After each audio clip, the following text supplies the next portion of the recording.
So I think that's everybody. Okay, so if you go to the gear in the top right, there's a master music volume level. Uh, be prepared to adjust that right now, because I'm gonna push a button. Where is that? Okay, I see. Do y'all hear I music? do. This adjustment has That's done nothing. legit. Do not want that on The max. That is, slider? yeah, Oh, the here we slider go. Now it is. it Okay, I does see. work. Yeah. You have to let go. I don't hear anything. Um, Oh, so I'm not broadcasting audio. Yeah, make sure to let it do that. I'm not either. I want to broadcast nothing and I want to receive video only, and I'm still hearing it. Yeah, because you're not Oh, broadcasting okay. audio. This is Alex broadcasting audio. Yeah, so go into the gear and make sure your master music volume level isn't 0. You also may have just like somehow muted Chrome or Roll20. Uh, Because like go to audio output source at the bottom. Maybe it's set to like some other speakers or something and not your headphones. Because it says audio chat, but I feel like that would also apply to your yeah, I got music. it. Sweet. It's just like it's not really music right now. It's not really what? It's not really music right now. Sort of like stuff, right? You don't hear like the sounds playing in the background? I hear the sounds. Yeah. Okay, cool. So I am gonna experiment with that today. Otherwise, let's Okay. go into what happened last time, which was a lot. So y'all were invited into Barovia by some Vistani to help something about their leader, and y'all are like, nah, fuck that. And then y'all went back to your business, and then you were about to leave town, but got invited by someone who had money and a letter inviting you to help, I think, rescue somebody or something. And then you took that up, got into Barovia, made it to the village of Barovia, met 2 more people who seemed to have some overlap in interest since y'all were now stuck and wanted to know what was going on. Met up with the fellow Ismark the Lesser, who needed help getting his sister safely out of town because Strahd was seeking her. You buried their dead father, the leader of the village, and headed off towards Balaki. On the way there, you stopped at a Vistani camp, had your fortunes read, and found that there were some important items and an important person that would help you in your um, future. You went and found the Tome of Strahd, which had some interesting information about his life and fears and weaknesses. And then you continued on to Vallaki. On the way there, you spotted a windmill where you figured the one of the other items were, and through some clever use of spells and some lying by the paladin, you were able to Mission Impossible your way in and out, and airdrop your wizard in and out to get a sword that emits sunlight. From Don't forget the there, bear. The bear was. the bear was very good. True, the bear was really the MVP. Rip He would have bear. lightning We'll, You bolt. we'll took get, that lightning bolt instead of got, telling. got to get a bear emote. Yeah, and then you continue on to Vlaki. You were let in at the gates, passed by the big stockyard, passed by the village square, um, made it to about the center-ish of town, where you found an inn, and were deciding what to do next.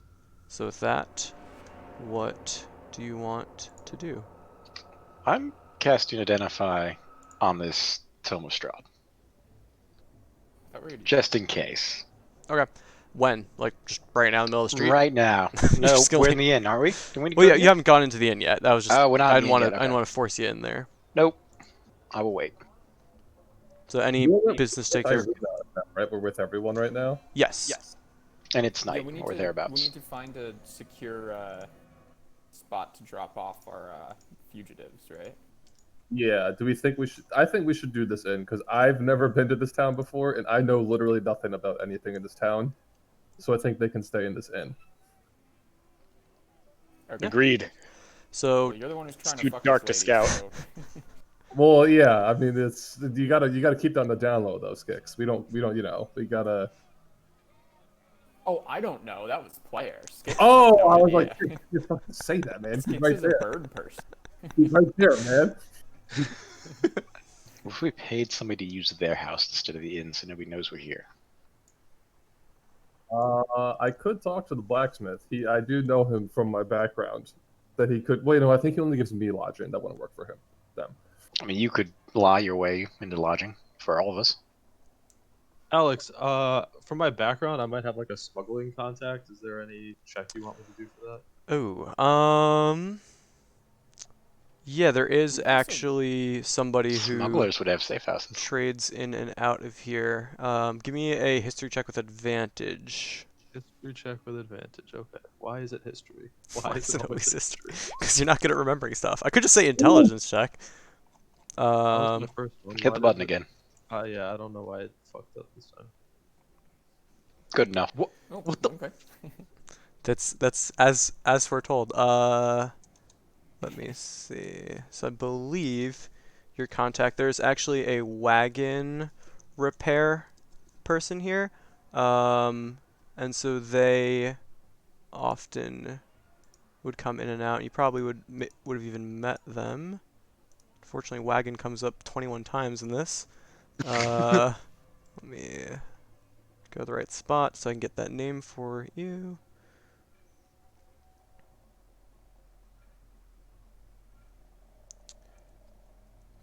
Better idea.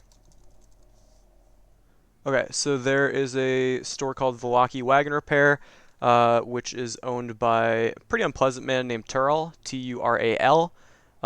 He does do business with the Vistani, so, you know, you're assuming most of the folk in Velaki don't trust him that much, but he is definitely someone who trades with the Vistani and could get things sort of in and out as needed.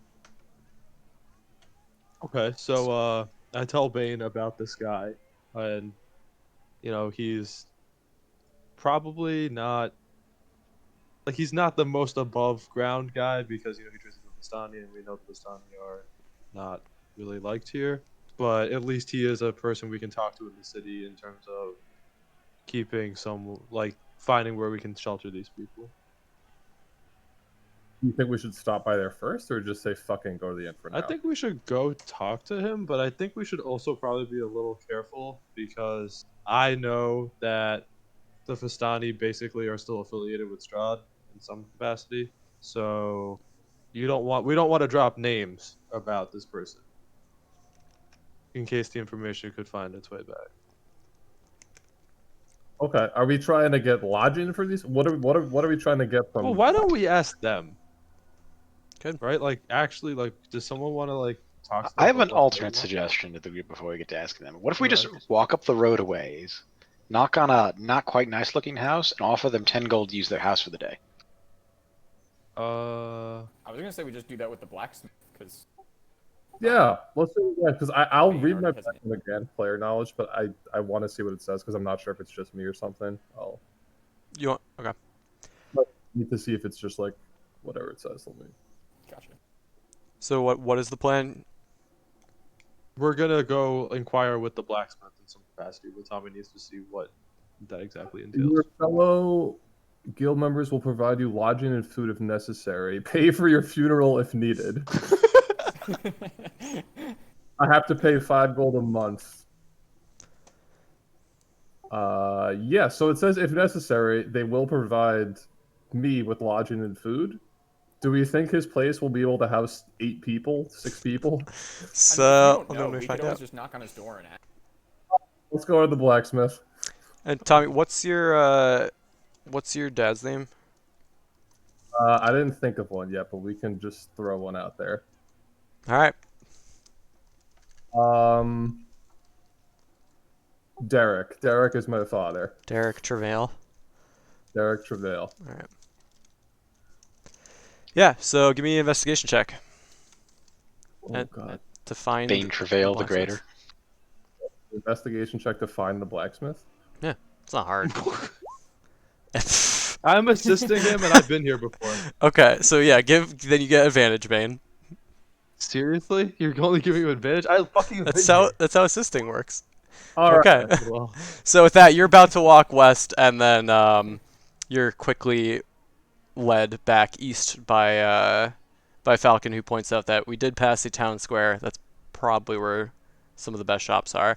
So you do find yourself heading east along that main road until you eventually go south, I believe, over to.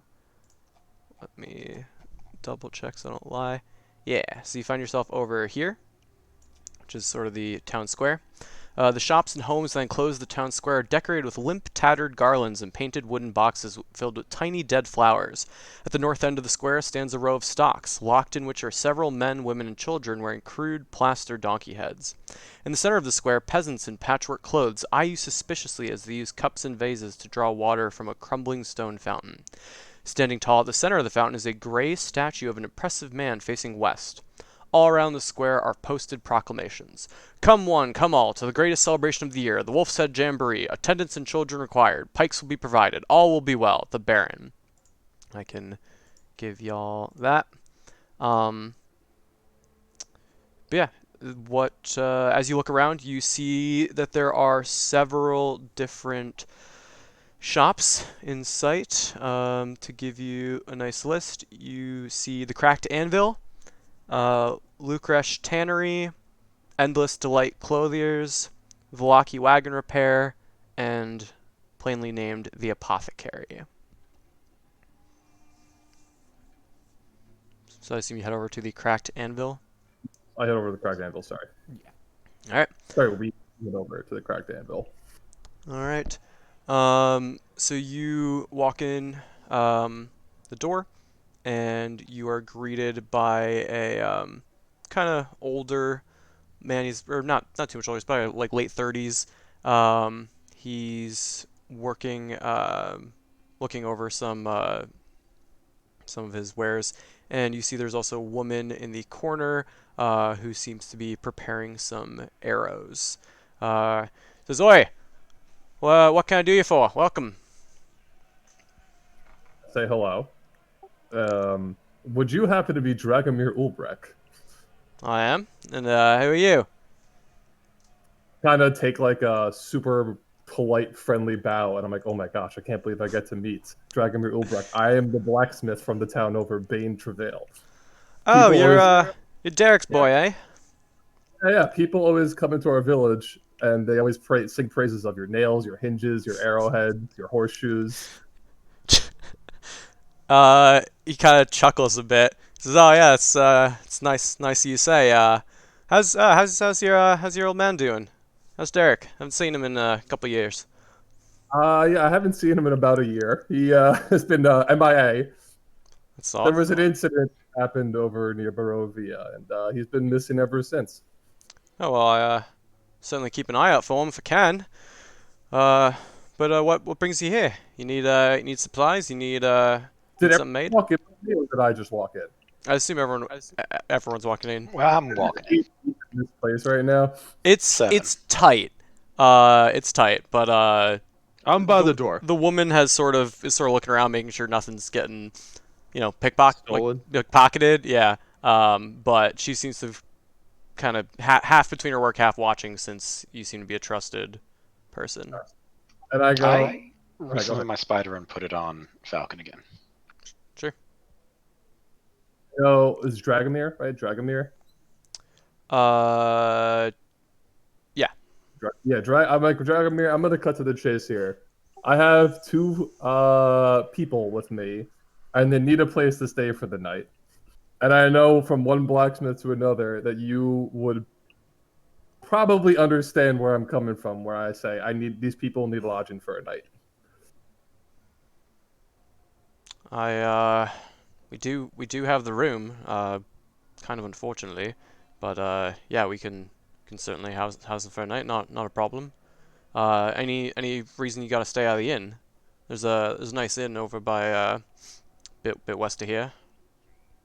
I've had bad experiences with inns. I tend to just avoid them. Cool.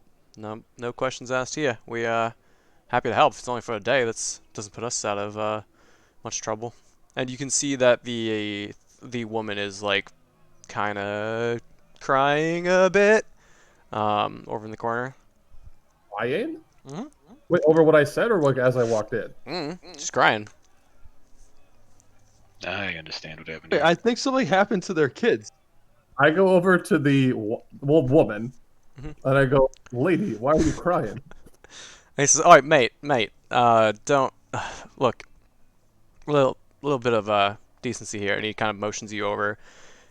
He says, "Look, a couple days ago, on the night of full moon, our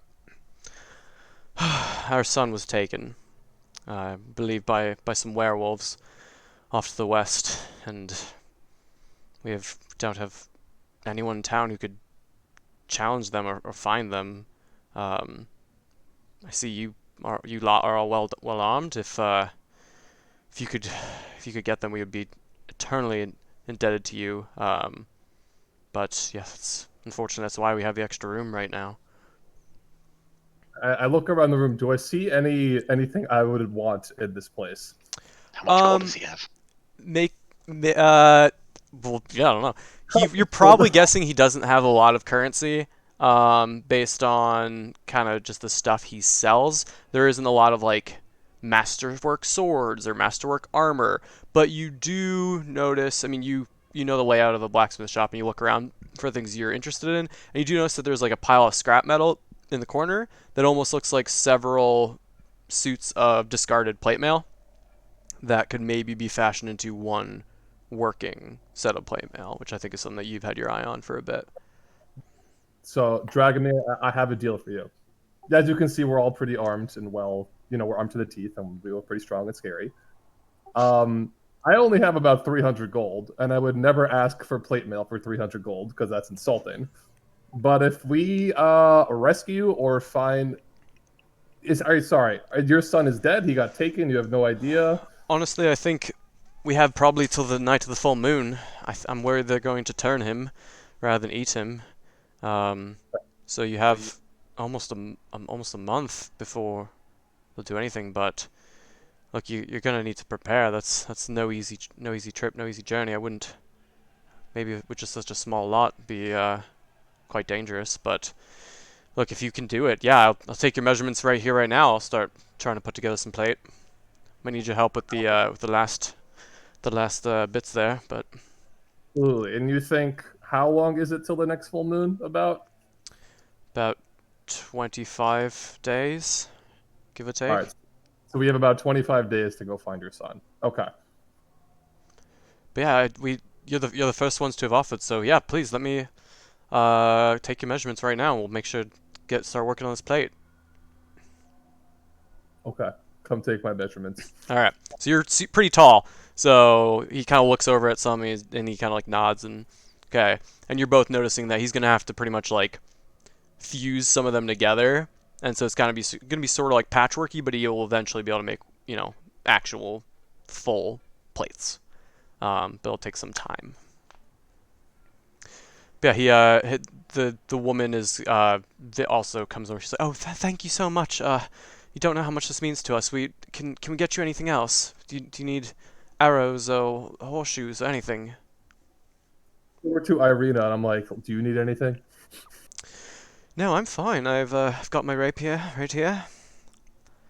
I look for the squad and I ask if they need anything. Do you So have any were all of shovels? us in earshot of that conversation, or did all we hear was, "Do you need anything?" You probably all would have heard. I assumed you were sort of like busying yourselves around the shop, trying not to eavesdrop, but there's really no way not to in such a small shop. Like Mange, you're like struggling to sort of fit in there. Bowl in a. In an armory. Bull in an armor shop. I think I missed somebody's question. Do they have any shovels? Um, you can certainly ask. I'm asking. Do you have any shovels? No, we've fixed a few, I think. But if you go over to the stockyard, I think they might have some. Also, what's this festival about? I'm talking to the lady at this point. Oh, yeah, the Wolf's Head Jamboree.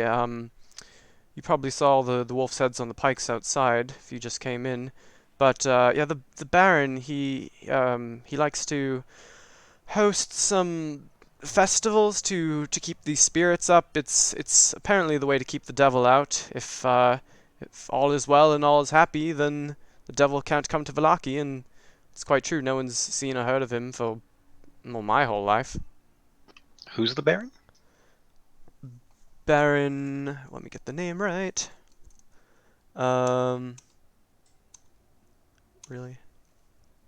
The Baron's name is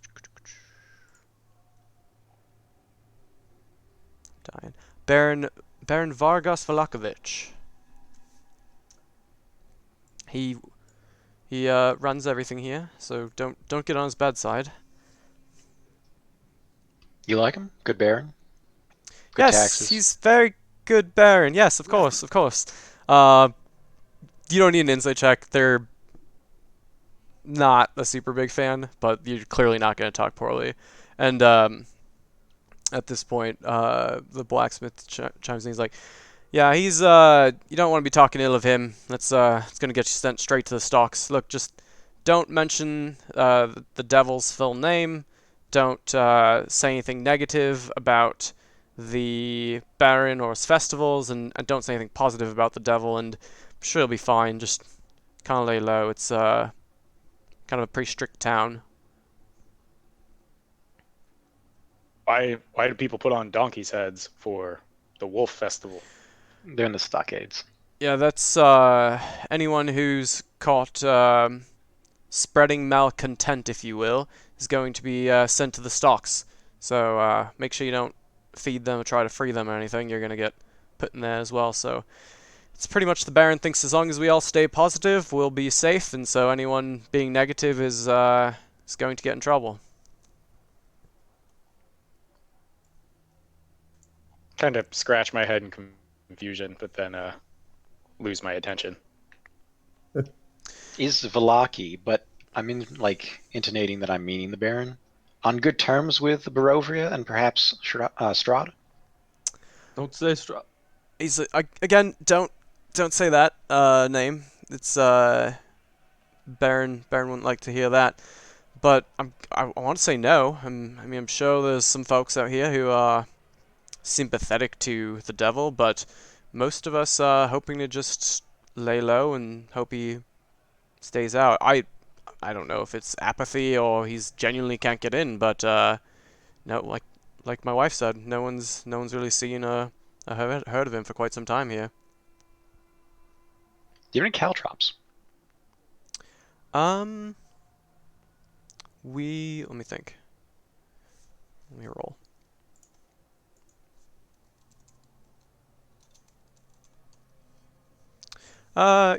Yeah, we do. I think we have a few left over from past requests. Why? Do you need some? I would like a bag of caltrops. How much is a bag of caltrops in the equipment? It is 2 gold for a bundle of 20. Okay. He says, let me see what we got. And he pulls out. I got about 20 here. That's 3 gold. 3 gold it is. In Yep. 30 silver pieces. Sure. He gladly takes them.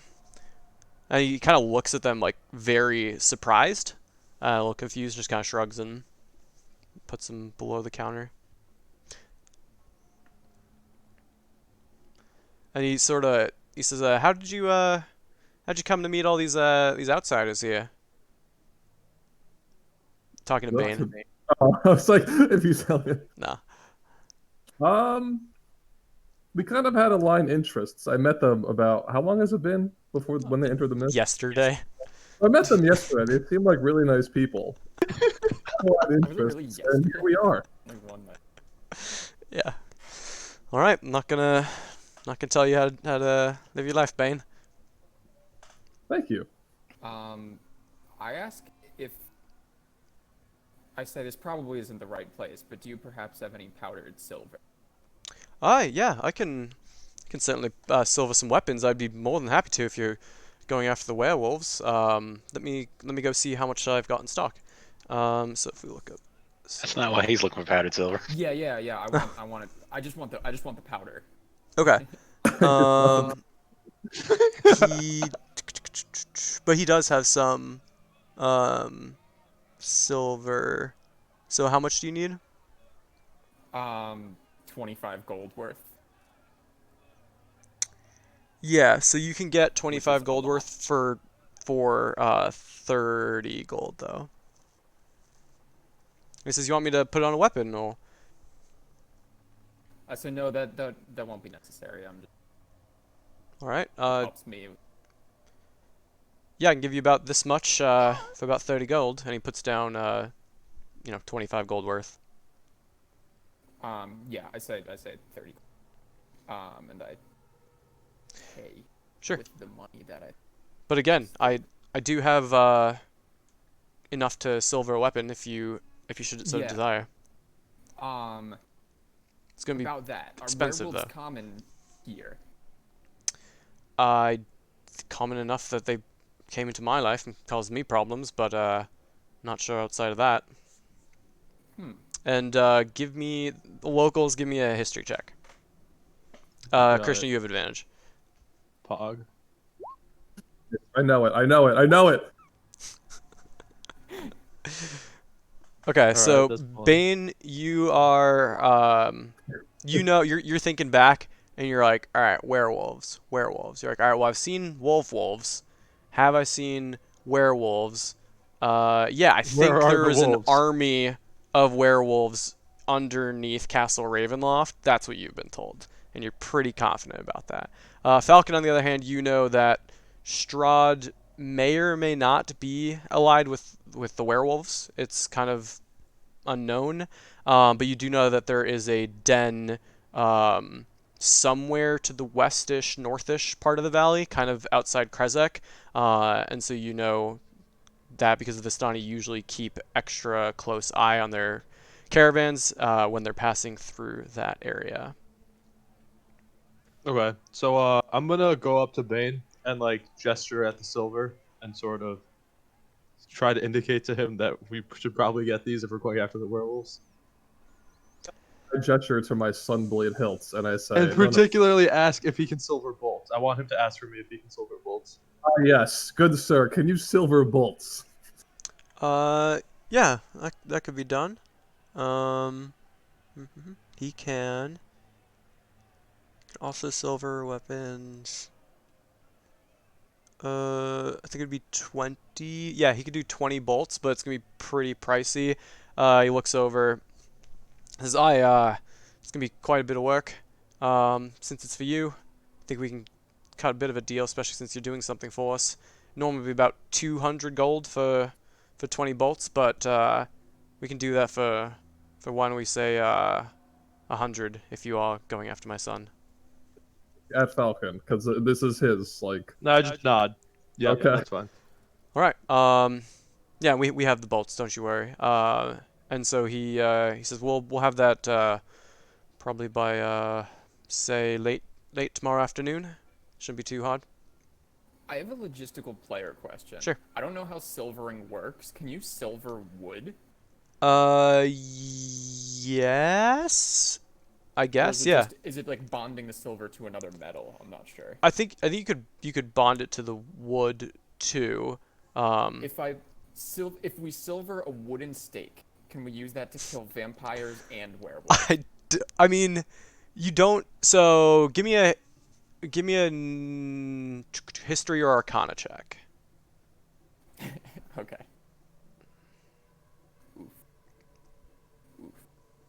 Can I do a nature or survival check for Wolfsbane? Uh, yeah, I don't remember what that is. That's a It's a Plant. plant. It's a plant that's yeah. Go for it. Okay. So my Either or arcana check both? was bad enough that Skix probably wouldn't have even thought of it. Yeah. So I guess for player, I'm gonna say probably not, right? Because it wouldn't Okay. maybe it'd probably lose the properties of being like a wooden stake. Right. Right. But also you don't necessarily need silver to kill werewolves. It's just that they're probably either one not resistant to it or two weak to it. You wouldn't know. So, Alex, I have medicine, nature, and survival. What am I doing for Let me go look up general or like Wolfsbane. things out in nature that can help us defeat werewolves? Oh, nature. Okay. Sure, it's not medicine. Yep. You could do either. I mean, it might be a different DC though. How about you give me advantage? Because I have both trained. Are you proficient in herbalism kits? I am. Yeah, go for it. You have advantage. Okay. I will I can't do. find what is. How do you spell Wolf's Bane on? Oh, that was just like a lore knowledge thing. I don't even Yeah, know if it's. I don't think it's an official thing in D&D, but I think I actually remember. I think in my notes from the last campaign, I made up Wolf's Bane, but it's not a thing that I thought of for this campaign. Um, so yeah, but we can go with that. Just give me a nature check with advantage. Yeah, I'm gonna do nature with advantage. Okay.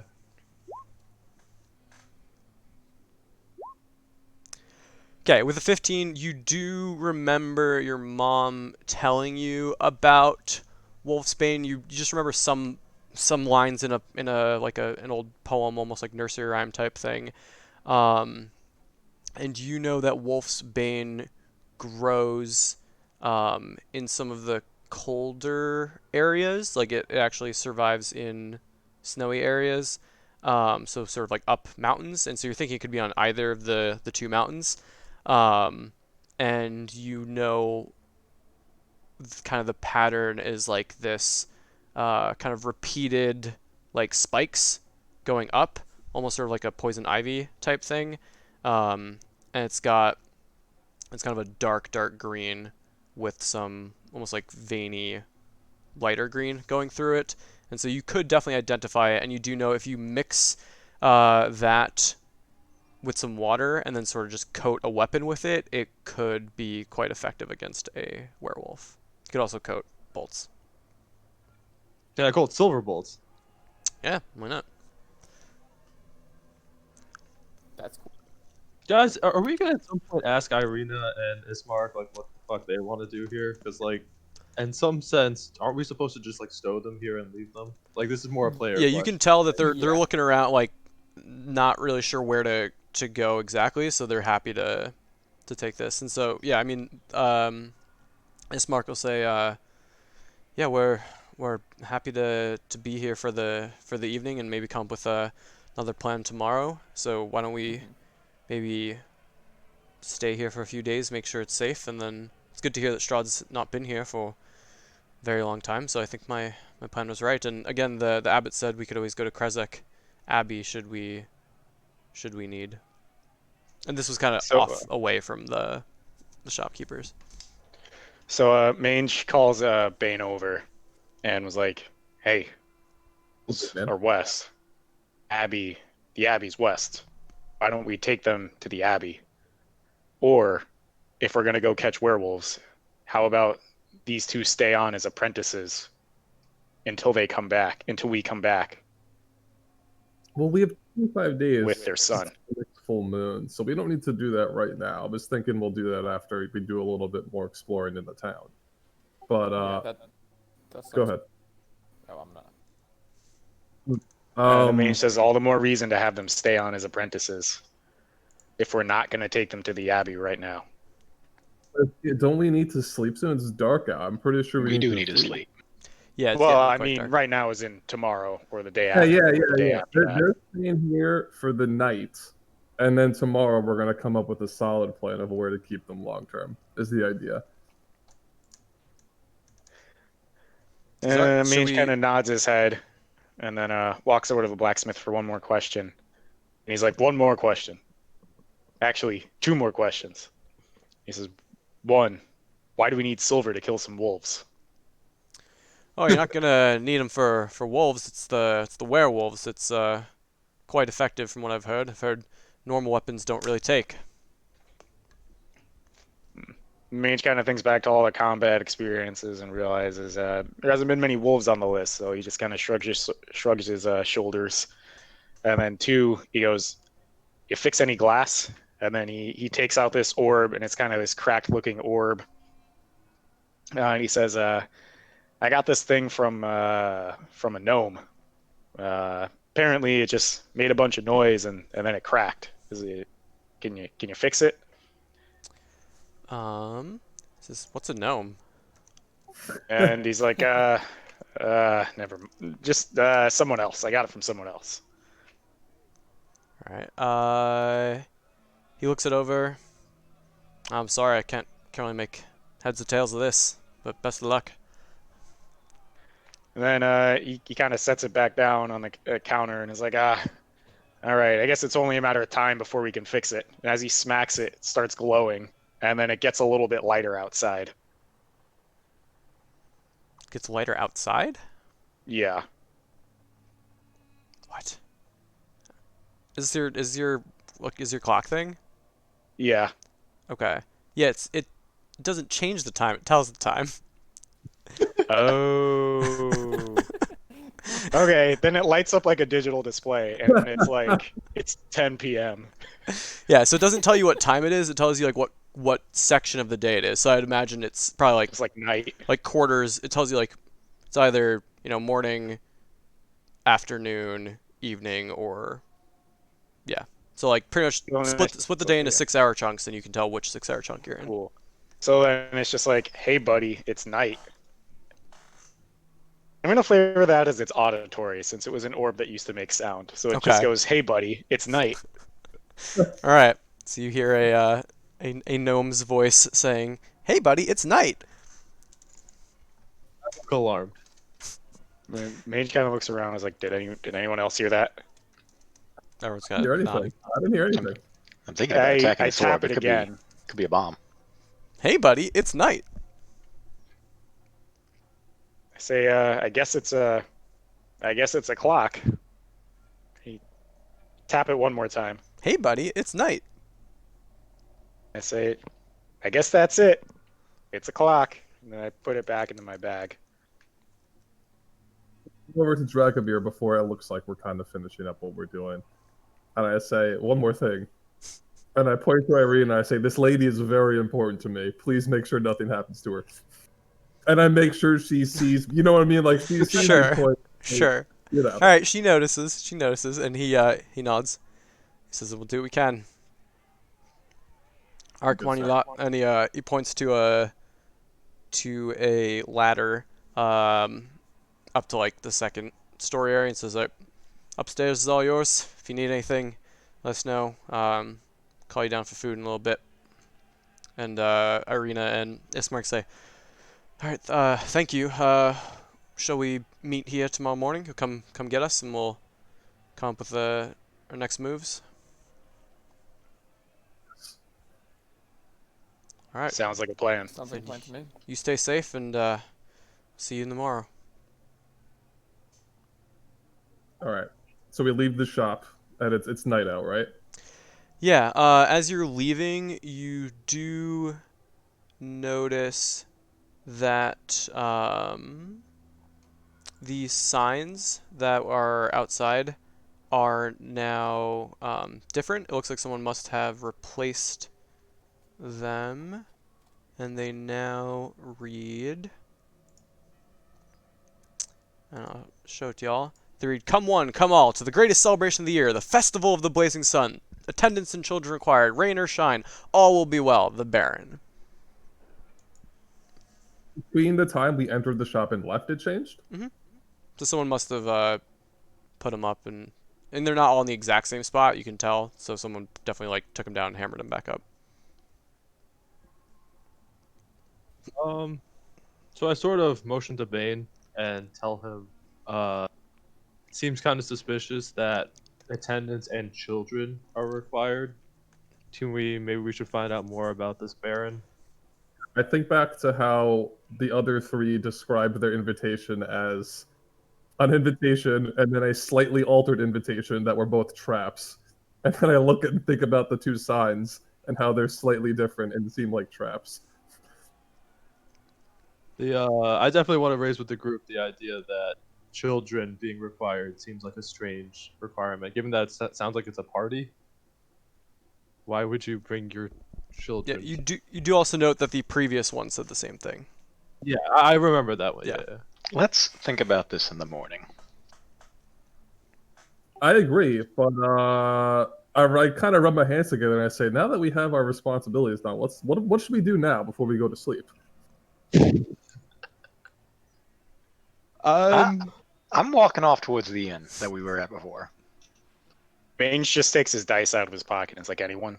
I'm gonna wander the town a bit before I go to the inn. I say, if you guys want to go to sleep, you go to the inn. I'm gonna wander a bit. Yeah, let's split up and look for clues. What did you say? So let's split up and look for clues. yeah. I'm going with Bane wherever. I would be interested in exploring, but I don't know how the town will take to. A bird just walking around. That's true. Yeah. Or Mange, for that matter. So, Mange, if you want to gamble a bit, I'm in. I say, yep, let's go to the inn. That's good.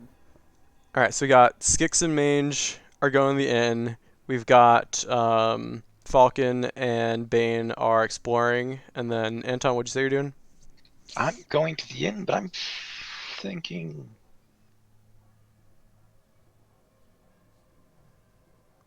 Go on. I walk back into that blacksmith. Okay. Oh no. So, welcome back. I'm gonna go stay with them to make sure nothing bad happens, and then go crash with Irene and Ismark the Lesser. Are they in danger? Are you a particularly Well, skilled Bane would kill combatant? me if anything happened to her. So Woo! All right. Well, yeah. Let's keep it to one night then. But yeah, you're welcome to try to squeeze up there. I say hello to. I forgot her name. And Ismark the Lesser. Irina. Okay. Yeah. So you are you have a nice night there. They make some dinner, swap some stories. Overall, pretty chill night. Let's go to our explorers next. So, anything particular you're looking for? Or you're just gonna see what the town has to offer. I ask Falcon that. I say, I'm willing to wander. I don't give a fuck. Do you have anywhere you want to go? No, not really. I'm just afraid Bane will do something. Let's go that way, and I point to the longest road. Sure. Like in town, not in town. Like yeah, the longest road in town. Yeah. So you start following the road westward, and some interesting things that you come across include.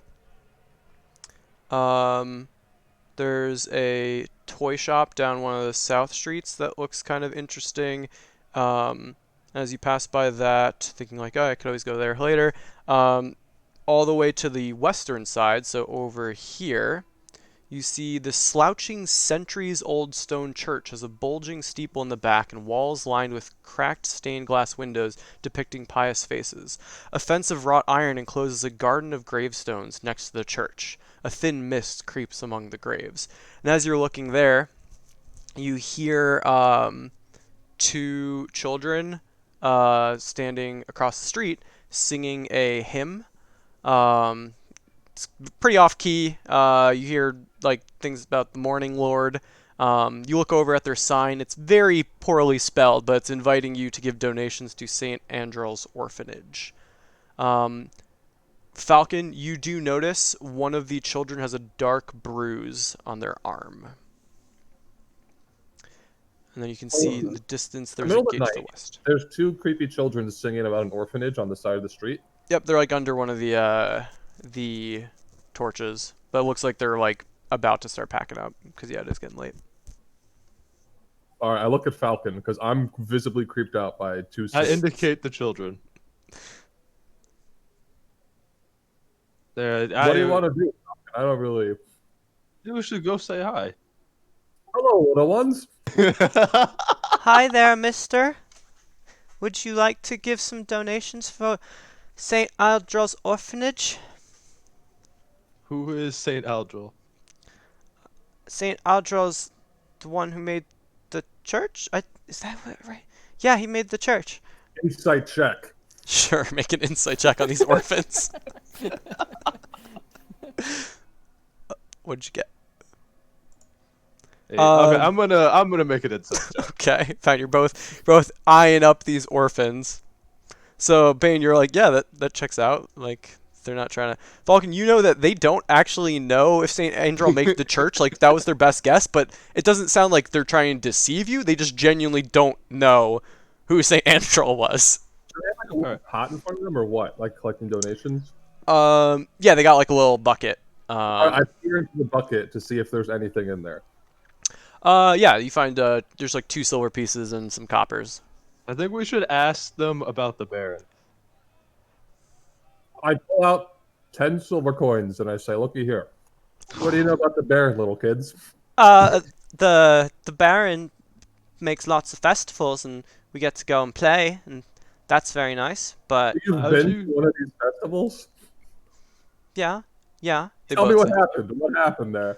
Well, for the wolf said jamboree, we all danced around with our sticks, and we yelled at the wolves because they're mean and they eat people. Yeah, they eat people. Five silver, so she keeps like telling her story, you know, like There's again, like time- jaw drops. Yeah, and the Baron hosts all the festivals, and so he must be nice. Not like and let me see. This is why I have to memorize everything, and I don't. I got not like Belasco the bully, and the other one's like, yeah, Belasco's a bully. I'm like, yeah, Baron hosts all the parties, and it's very fun. Is that how you got that bruise? Okay, go ahead, Krishna, you go. Is that how you got that bruise, Belasco the bully? No, I don't think so. I woke up with it. Belasco's. I think she's worried. She's pretty mean, but I think she's worried about how it happened. We don't know. Just woke up with it. When did you wake up with it? Hmm. Do you know? Yesterday. And was there a festival before that? When was the festival? 2 days. A few days ago. I don't Okay. think I got hurt then. But you just woke up with it. You don't remember getting hurt. They're nodding. Okay. Sort of indicate Bane. I indicate the silver coins. I cast divine sense.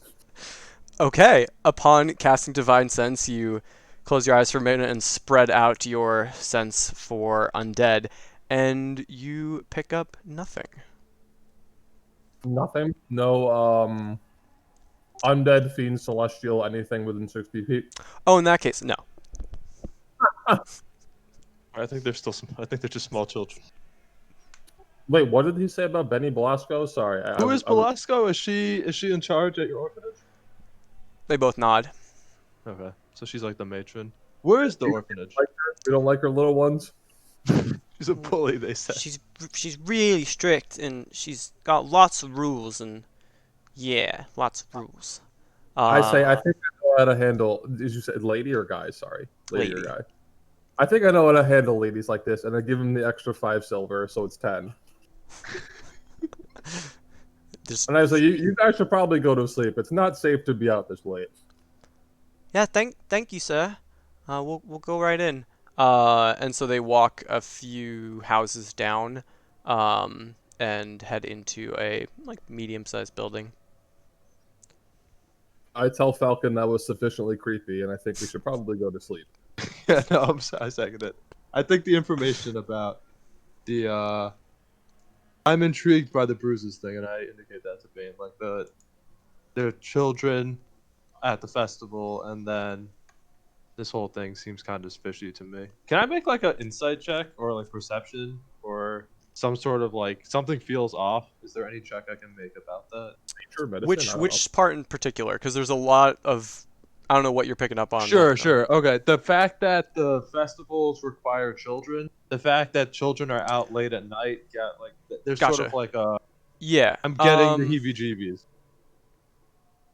Yeah, I mean it's creepy.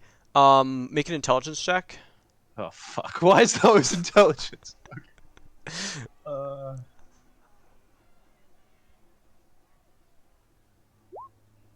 That's safe. That's a Try save. again. Oops. Oh, sorry, I clicked the wrong thing. Intelligence.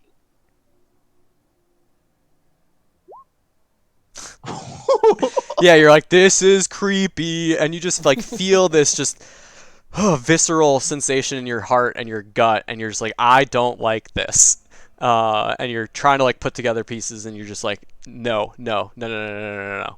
So you're a little bit overwhelmed, a little bit out of your element. I get that feeling, but I have -1 in wisdom, so I can like acknowledge it as a problem. I'm just like, oh, this is weird. So wait, is that intelligence because I'm trying to put together like the plot pieces? Because I thought like getting a sense of people or like what people Yeah, are doing was. people is insight. So like as you're sort of reading them, so like earlier when you were trying to read those Yeah, kids, okay. you did an insight check. But as you're like investigation is truly like putting together fact A, Okay. fact B, fact Got it. C, and like how they weave in and out. But as all intelligence, I'll often use to see if you remember something Got you. and can apply it to the current situation. It's bedtime But for Bonzo. I'm tired. so y'all start heading back, but in the meantime, our other friends have made it to the tavern. So let's try this and this. Okay, that didn't work. Oh, I get it. That didn't work. All right. Anyways, so you open up the door, and within you find. Let's actually go ahead and switch to the map because this one's cool enough to have a map.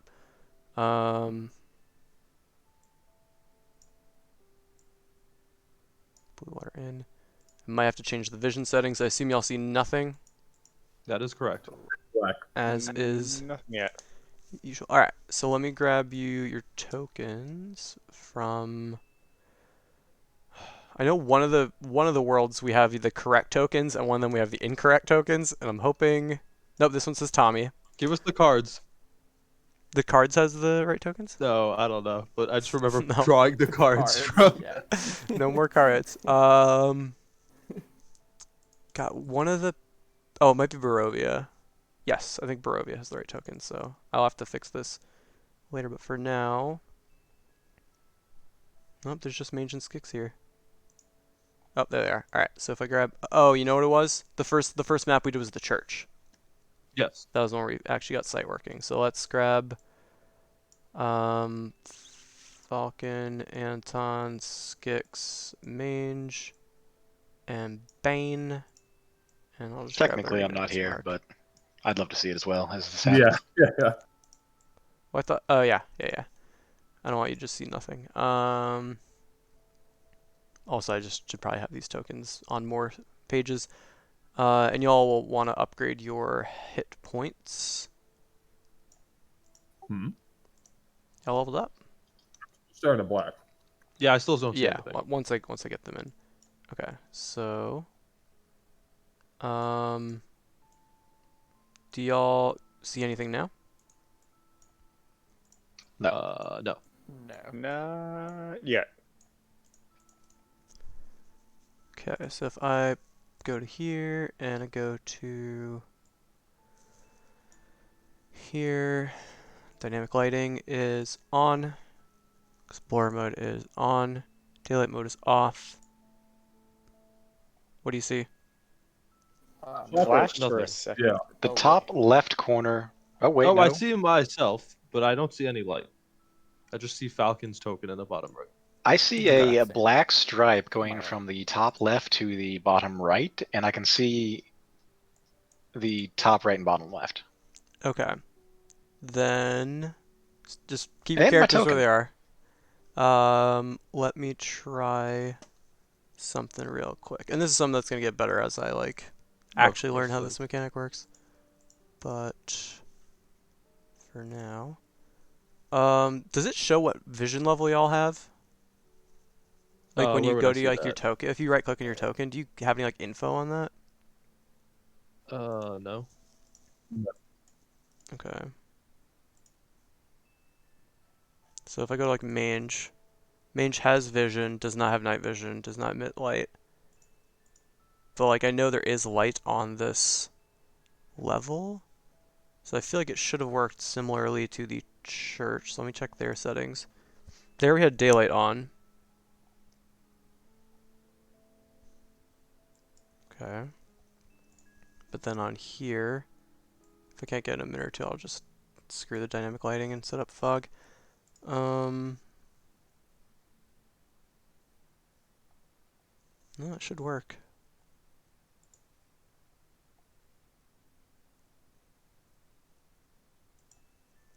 Alright, then let me just set up some fog real quick, and we will use that instead. So hide, turn on fog of war, reveal areas. So do y'all see this? Nope, that didn't do anything. Damn it.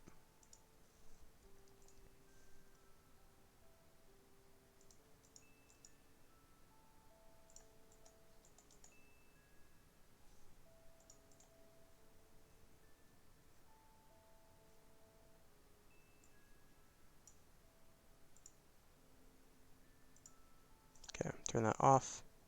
Alright, do y'all see everything now? Yes. Yeah. Yes. Yes. Everything. Alright. Now I just see this little corner. Cool. Then yeah, we'll have to just do that for now. That's frustrating. But yeah, so y'all find yourselves outside. Those of you who are here, if you want to head in, you can move yourselves to the threshold. I'm not. I'm assuming that they're here way before me. So Yeah, we've been walking, so we're like way outside. Alrighty. So you would see this area, and within, let's see who's hanging out.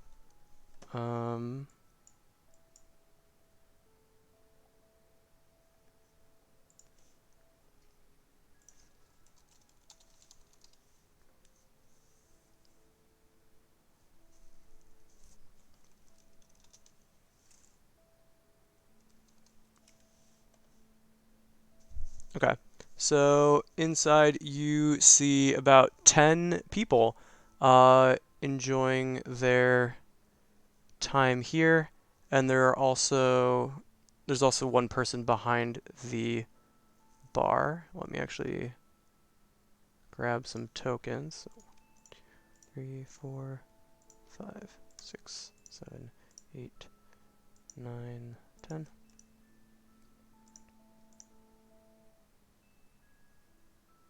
Cool. Alright. So yeah, in here you see several people spread about the inn. Damp cloaks hang from pegs in the entrance portico. The tavern is packed with tables and chairs, with narrow paths meandering between them. A bar stretches along one wall, under a balcony that can be reached by a wooden staircase that hugs the north wall.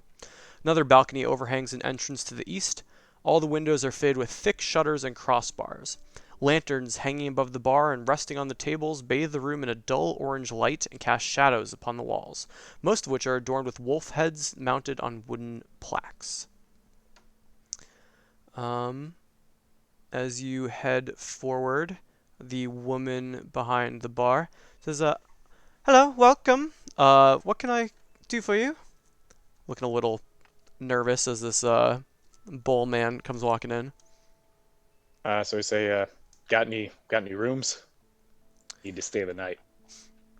Sure. We've got rooms. Not a problem. It's 1.5 silver, so 1 per night. How long are you looking to stay? How many rooms do you need? There's 2 beds per room in the more private chambers, or we can get you there's a bigger room with 4 beds.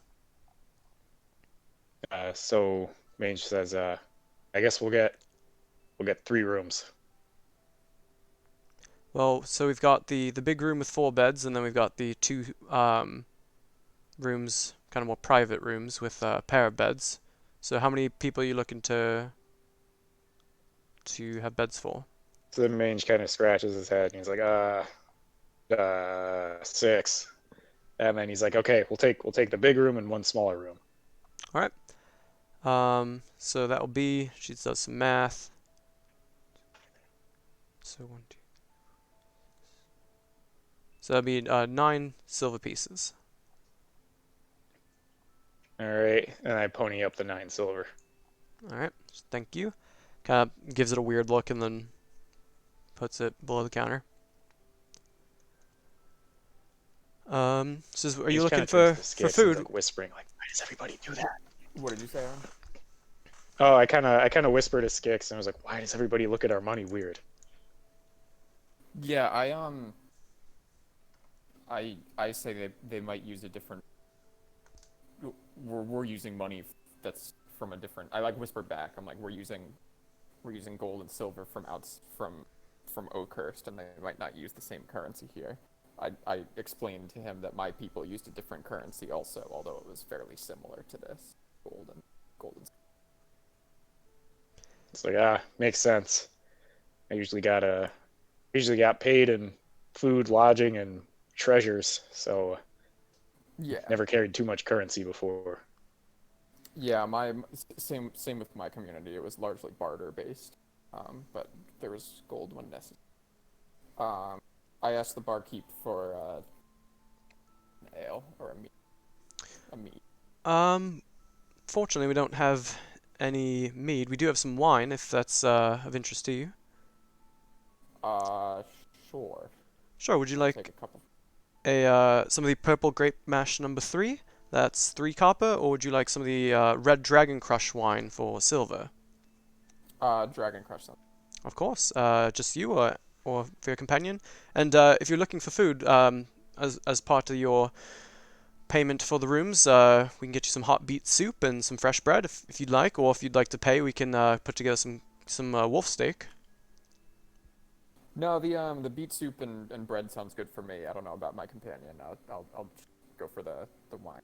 All right, And it's 1 silver, and and we'll the get food. you a pint. Sounds good. I pony up the silver. I ask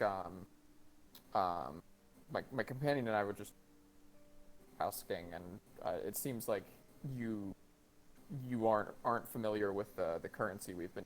We're I mean clearly we're outsiders, but just want to make sure is this currency acceptable throughout? Of I course, mean, silver, it's worth the silver, gold and but silver. it's strange not seeing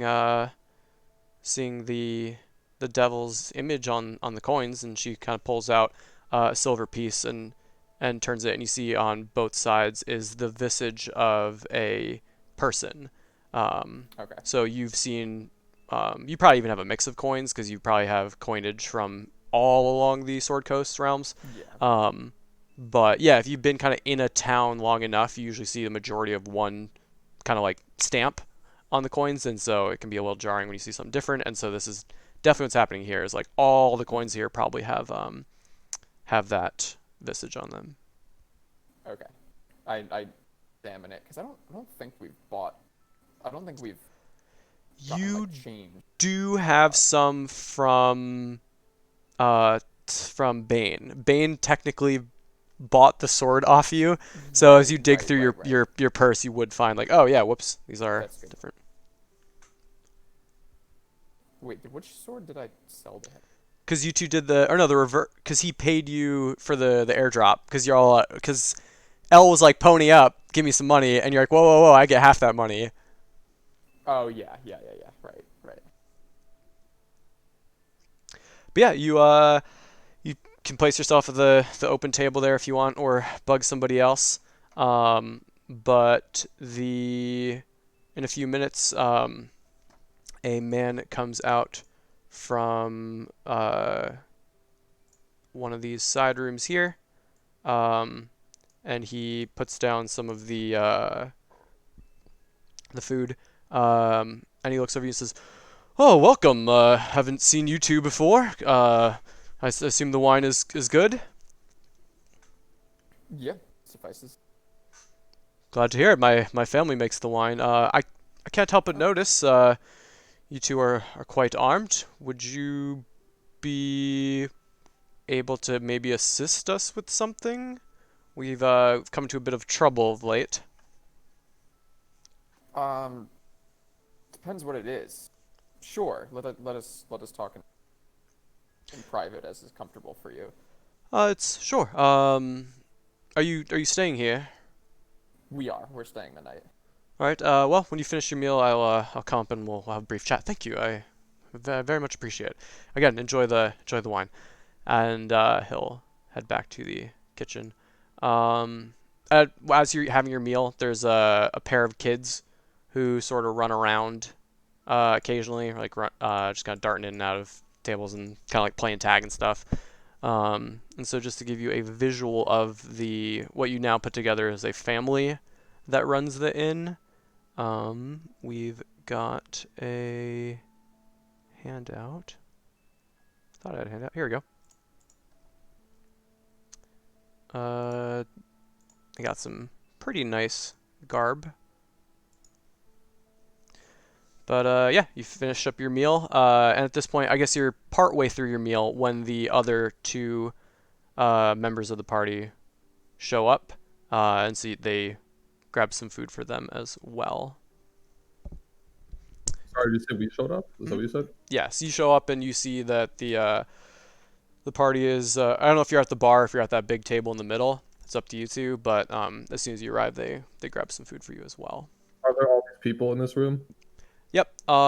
Krishna, you make as Falcon makes a particular note of the two men to the northern part of the room, as they seem to have kind of the same profession as you, as hunters, judging from the bows that they have, as well as their, like leathered and furred clothing. You may have even spotted them once or twice in your time. Okay, sorry, I should bring myself in. I cast Divine Sense in the middle of the room. Okay. Remind me the list. Celestial Fiend, Undead, 60 feet. Yeah. Do you reach out your senses and can tell that everyone in the room is none of those things.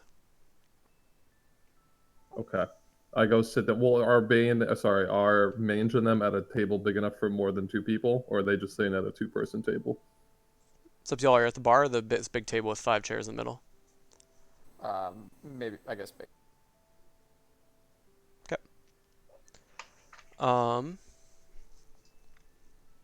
Yeah, and then as y'all are taking a seat, a man comes down from from this northern staircase. And he catches everyone's attention as he is quite colorfully dressed. Let me see. That token's not the best token. But yeah, this man is quite colorfully dressed, has a slightly pointed ears, and he looks makes note of you, and as he's walking says, Danica, I'll take 1 pint, please. And she says, yes, of course. And she goes and starts grabbing him some of the fancier wine. And he comes to your table and says, may I join you? Do an insight check. I Who say has it depends insight? if you I have fancy no a game. insight. I'll do an insight check. Everybody do an insight check. What are you trying to glean from this guy?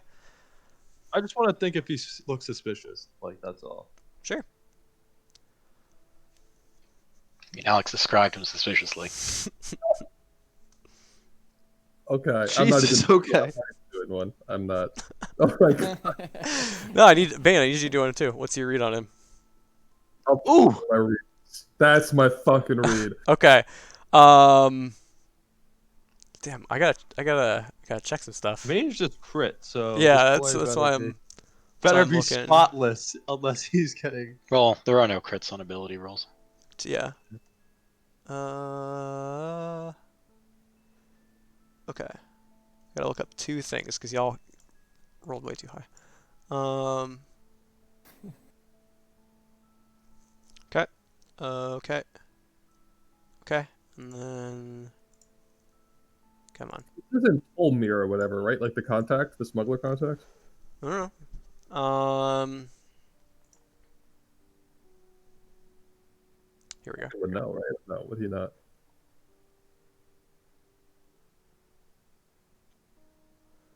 Give me Uh, Falcon, Skix, and Mange, give me investigation checks.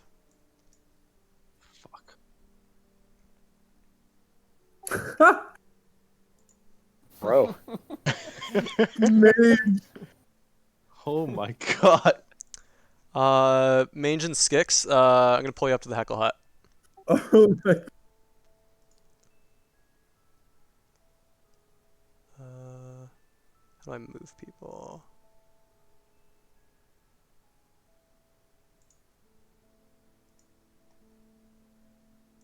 All right, can you hear me? Yeah. Okay, so you're kind of looking this guy up, like that's an interesting garb and kind of a, I don't know why he's approaching us. And the vibe you get is like he's genuinely interested in talking to some outsiders. But as you're kind of looking him up and down, you notice something slightly off about kind of the way his coat hit against one of the chairs, in that it didn't. And so your fine attention to detail let you note that he is using a disguise spell of some kind. So you know, like, yeah, he's genuinely interested in talking to outsiders, but he is disguised. Hmm. Any questions? I don't think so. All right, let's hop down one. Give their kid or something. All right, and then Bane, you got the tell very obviously that he is interested in talking to, probably well-armed outsiders. Um, but so yeah, he's asked you if he can join you. Wait, is there another table south of me with people? Yes. Are they humans? Like, are they all just humans, or are they? Yeah. Okay. He asked to sit, and I look at the group to gauge their response because I have no fucking clue who this is. So, right as Mange is like, only if you fancy a game. And then he's like, puts his dice back in his pocket. And he's like, what do you want to talk about? Says, well, you look to be outsiders like myself, and I'm always curious to swap tales, tell stories. I'm a bit of a carnival master, or I was, and I'm just always interested in hearing the tales of travelers such as yourselves. Mange says, all right, you go first. Where'd you get that coat? Sure, this coat was made in the town of Waterdeep. It was quite nice, I think. I liked all the colorful patches. From what they told me, they colored each bit of leather separately and then made this nice patchwork cloak. And I think it's quite nice. It quite suits me. Insight check. Sure, make an insight check. Can we just all inside check all the time, or is there like a? Yeah, there's really no cap. I mean, sometimes you might be I might give it to like one or two people, but yeah, doesn't seem to be lying. So then Mange goes, must be a fine silk then. May I hold it? Well, it's no silk. I guess it's some leathers, but you can touch it if you want. Yeah, it's glad you're as it's supposed to be quite eye catching, and I'm glad it caught your eye. Um, Wait, so he's wearing like Velaki-esque colors. Sorry, Vestian? Vestian, is that the Vestian? uh, no, it's definitely like not from Barovia. Okay, okay, it's And not so like he kind of like holds up part of it and like off like the part like up here and offers to let you touch it. I don't trust this guy, so I'm not even gonna like motion Well, to touch. this is to mange. Oh, Yeah. oh, oh, So I go to touch part of his jacket, and then also kind of like, is there such a thing as sleight of foot? Like, kind of try and like kick the bottom part of the jacket. Sure, give me a sleight of hand check. What? Oh, in fact. oh. Made of hoof, yeah. Oh, Okay, so you sort of like you know try and bump into him and like the jacket's there. It's real. You feel it. It's not it is leather. Yeah, nothing really off about it. like, oh, sorry, a little clumsy. Of course, of course. But yeah, it's your turn. You said we'd take turns. Tell me a tale. Where are you from? I've not seen um folk like you before. Looking at Skix and I Mange. tell a I tell a brief version of the Sunless Citadel. Wow, what a. And at this point, his wine is coming. He's been drinking. He's like, that's quite a tale. Um, interesting. Very, very interesting. What brings you to Barovia? And I say, what brings you to Barovia? Oh. I was looking for more interesting tales and interesting acts. It's been quite a I journey. back the shit out of that. I roll an 18. Yeah. With that, you can tell he's can't doesn't seem to be lying. It's certainly an interesting place. We've only been here for a couple days. How long have you been here? A few weeks now. Been staying in Valaki here. It's been the Mardikovs here are quite friendly, and their children like my puppet shows and whatnot, and so it's been nice. How and you've been here not long, I take it. Not long. Yeah, we're still trying to find our bearings. We were led here hoping to encounter some profit, and it seems like we were led astray by our initial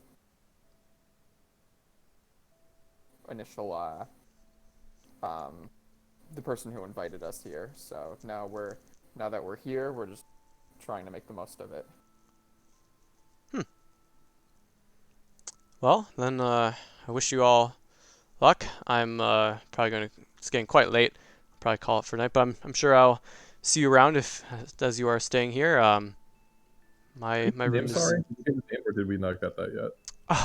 How rude of me. Of course. My name is Rictavio. And before you head to your room, I did want to ask the family who owns this. Um, we're speaking to them later about some potential help we could offer them. Do you know what that might be about? Let me check.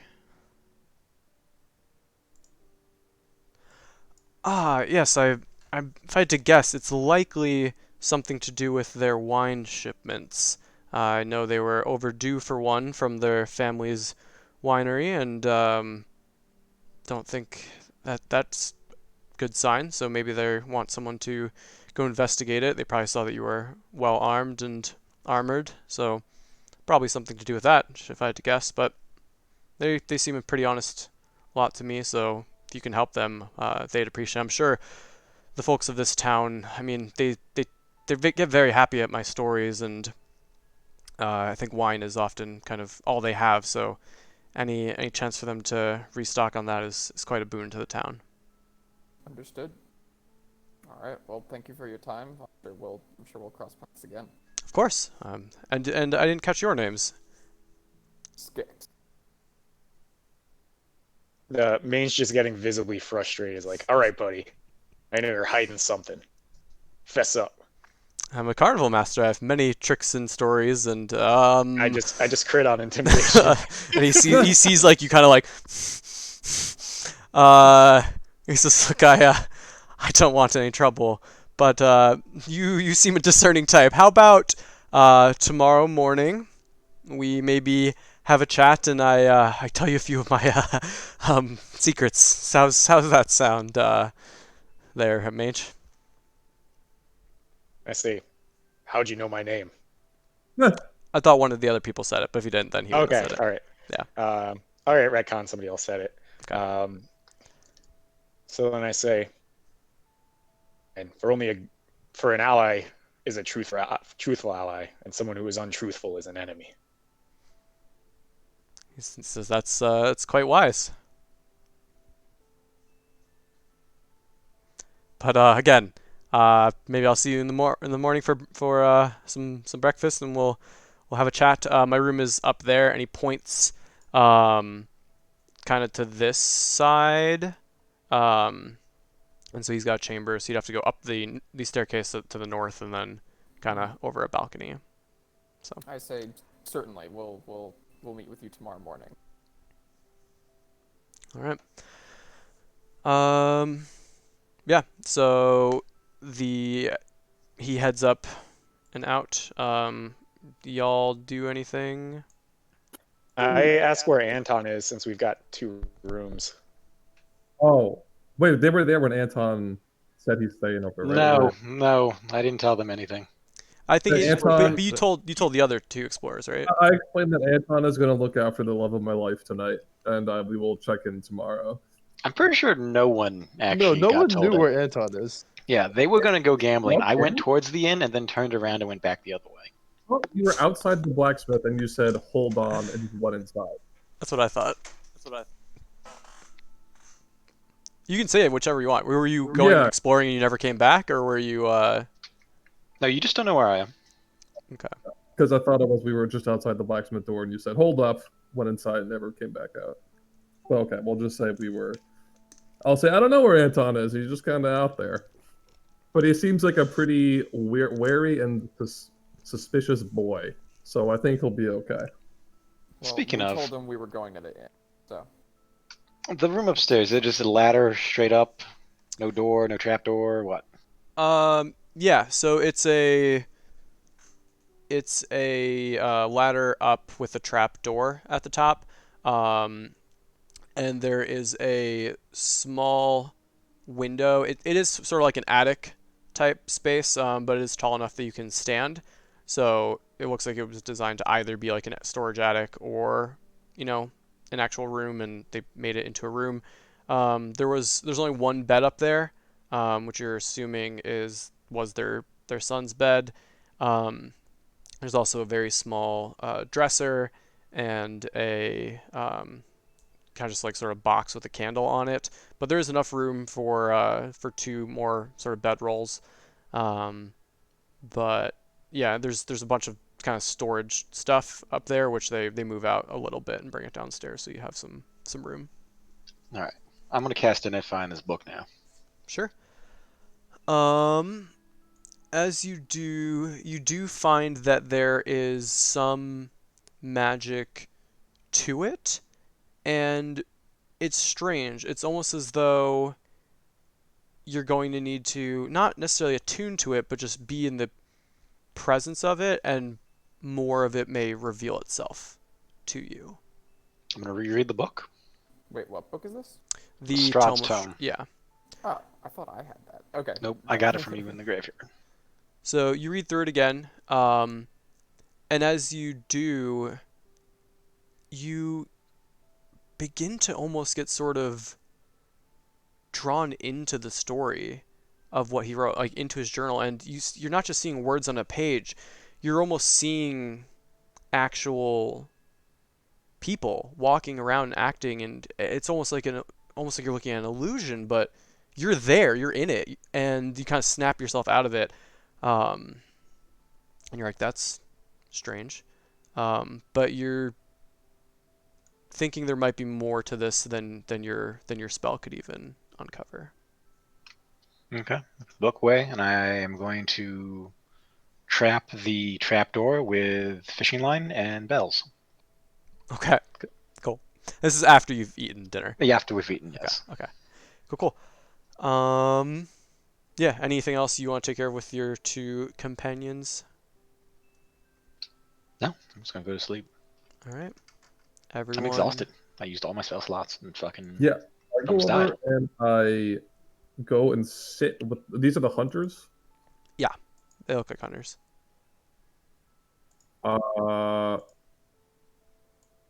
Okay. I come over and sit and I say, "Hello. Is anyone sitting here?"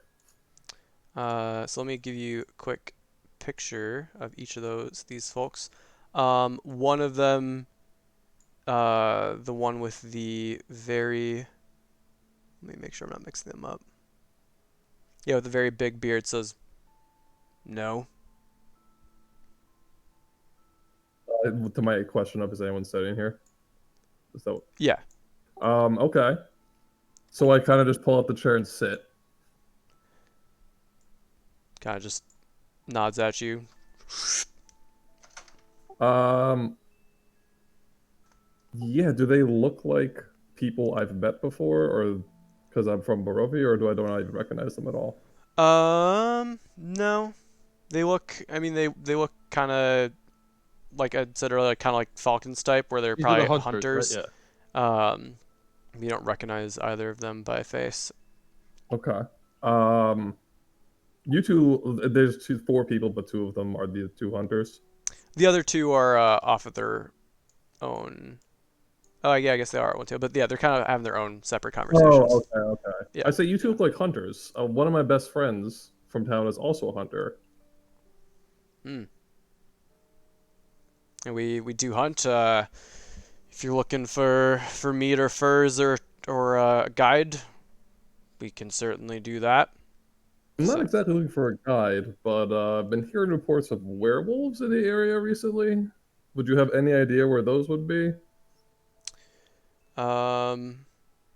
says I unfortunately would. They head off to the west. We're actually tracking a few lost children the other day but we lost the trail. And But you they're said that went out west? yes, west and probably somewhat north, but that's where we began to lose the trail.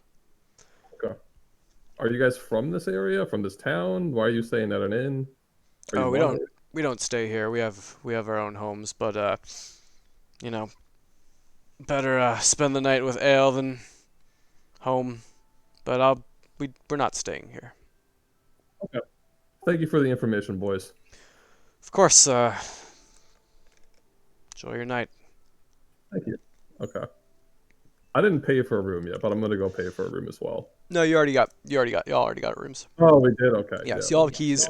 And you were told that you'd have to go out the front door and then up the staircase outside. They get the room I keys. No, you already have the room keys. Okay. Okay, so assuming we're going up to the room, or we're just gonna go to sleep, but as before we get ready for sleeping, I tell everyone that I'm wondering if whatever the colorful guy's name was, Rictavio. Victavio might be the ally from the Gistani's prophecy.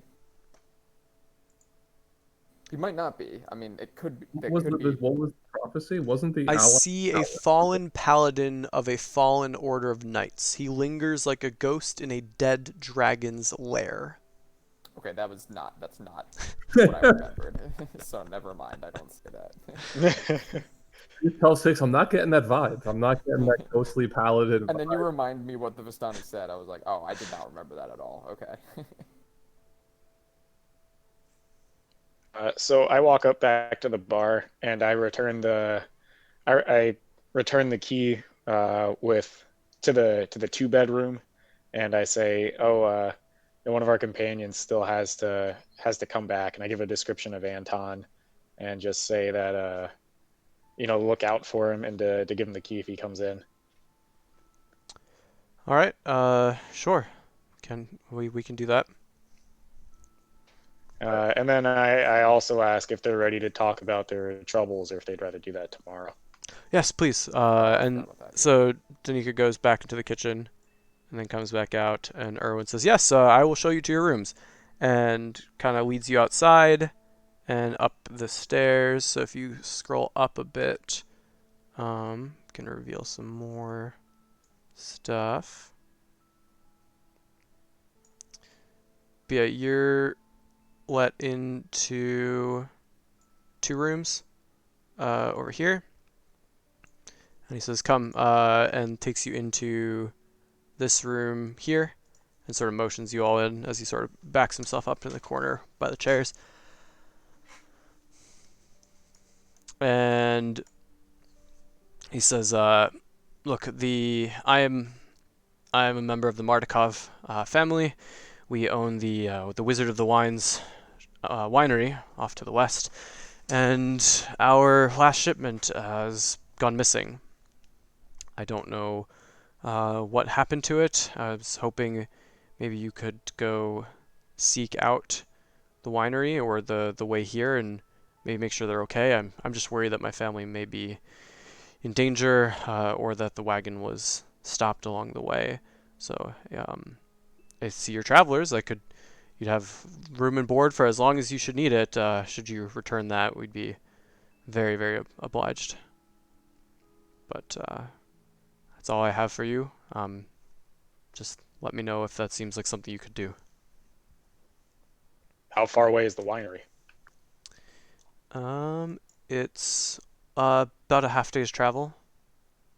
Is my guess, but I'll measure later. West, and then he says if you follow the old Svalak road to the west, and then once you arrive at the second bridge, the bridge going over the Raven River, rather than following over the bridge, you want to make a left and follow that path south, and you should find yourself coming across the winery. Okay, I look to my companion. Say, we'll think on it and let you know in the morning. But my thought was we might be heading in that direction anyway, so we can certainly check it out. Yeah, it's about So 7.5 miles for y'all. So that's, I don't even know how many hours to travel this. One day I will get a travel thing handy. Just call it like 3 hours, 4 hours. yeah, so in real life, like normal walking speed is 3 miles an hour. Okay. So if we're I don't know, we might walk slower because we have heavy and stuff. I just googled a calculator, but yeah, they're saying 7.5 miles. If you're traveling 8 hours per day, it's gonna take you 2 hours and 30 minutes at a normal pace. Yeah. Okay. That. So What Cody a said few today. hours, yeah. So yeah, it's Okay. realistic enough. Sounds like no promises, but we'll certainly inspect this winery and see what happened. Oh, thank you. Appreciate it. Bedtime before Bonzo. I go lay down to bed. All right. Yeah. Same. I'm exhausted today. Okay. Then anyone Are else we- do anything for bed? No. I guess. How does readying spells for during a long rest work? From my understanding, for clerics, what you do is you must spend 1 minute per spell in the morning to change out, or it might be 1 minute per spell level, we'll just say 1 minute per spell, to change out any spells as you pray to your god for those spells to be given to you. So I mean I do that in the morning, but I'm assuming we have time, and so I'll And again, it's not For 8 sure. hours of sleep, it's 8 hours of rest. So Yeah, it's really like 6 hours of sleep and then some time just, kind of stretching, lounging, snacking, just kind of taking it easy, preparing your gear, things like that. Okay. Okay. So through the night, things are quiet, except for. Let me try this. So, Skix, you find yourself falling asleep, and almost immediately you see a just world of fog, of mist everywhere. You hear lightning. You can't see it. As the fog begins to overtake you, you fly up and up and up and try to get out. And as it does open up, you look out and you just see this twilight.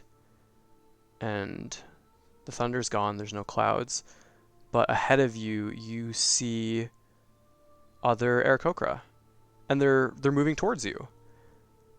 But their wings aren't flapping. They're almost gliding towards you. and they're moving towards you faster and faster and faster. And right as they're about to hit you, you wake up. And you wake up in a cold sweat.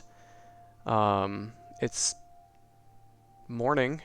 You feel pretty rested, but a little nervous at this. And kind of thinking back on that, on what else you could see, give me a perception check for what you noticed in your dream.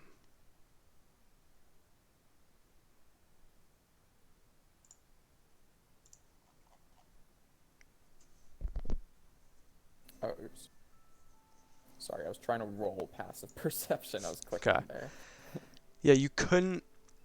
You're thinking, okay, what did I just see? So I saw the fog, I saw the mist, I heard the thunder, I saw the gliding Aarakocra. You feel like you saw a mountain behind them, but it's tough to tell. It was quite a terrifying dream. All right, but everyone else, you wake up, pretty good night of rest. But that's the morning is now yours. So whoever's in the other room, well, I guess yeah, nobody's in Anton's room yet. But you probably go check in the morning and find that he has not arrived. I asked the other two who Yeah, have I'm been with definitely real Anton, concerned. should we be worried that he isn't here? So I asked Six and Mage that. Possibly. I thought he was coming to the. I thought he was just exploring last night.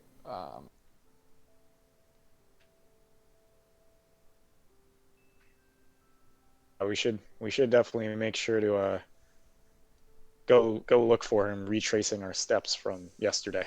Yeah. Yeah, I'm gonna go check on Irina and the Lesser because we have an extra room here.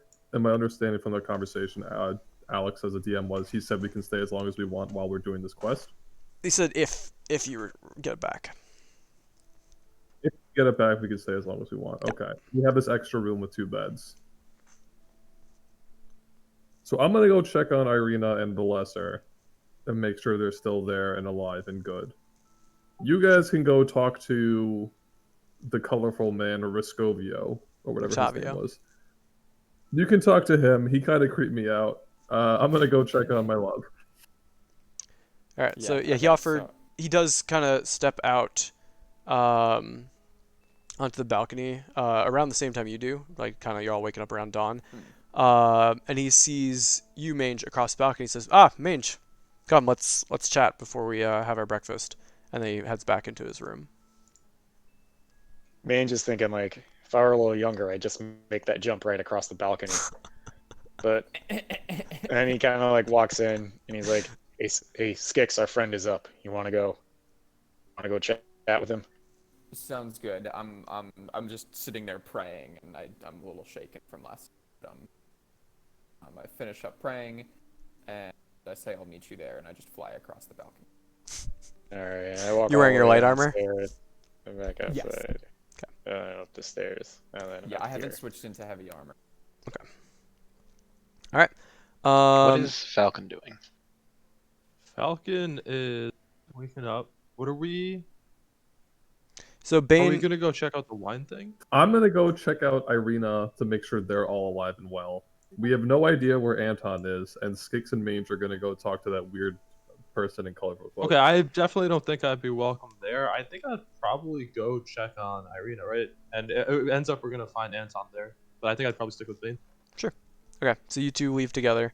While I Skix and whisper to Mange. Mange, I'm like, man, Falcon really doesn't open up to anyone but Bane.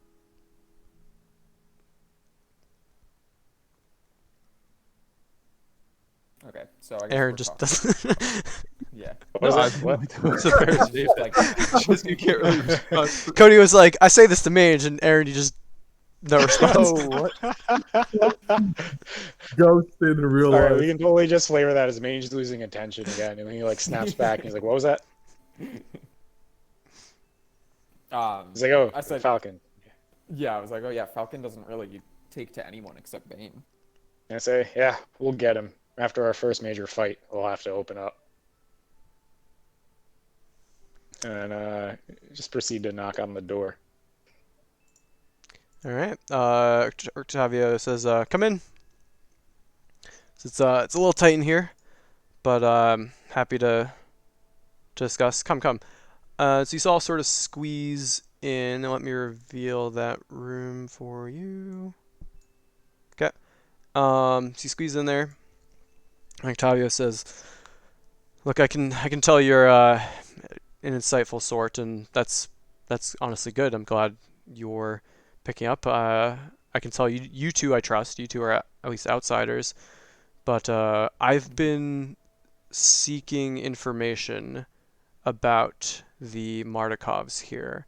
I believe they're a network of spies working against the devil, and I want to know exactly what they're up to see if they can be trusted.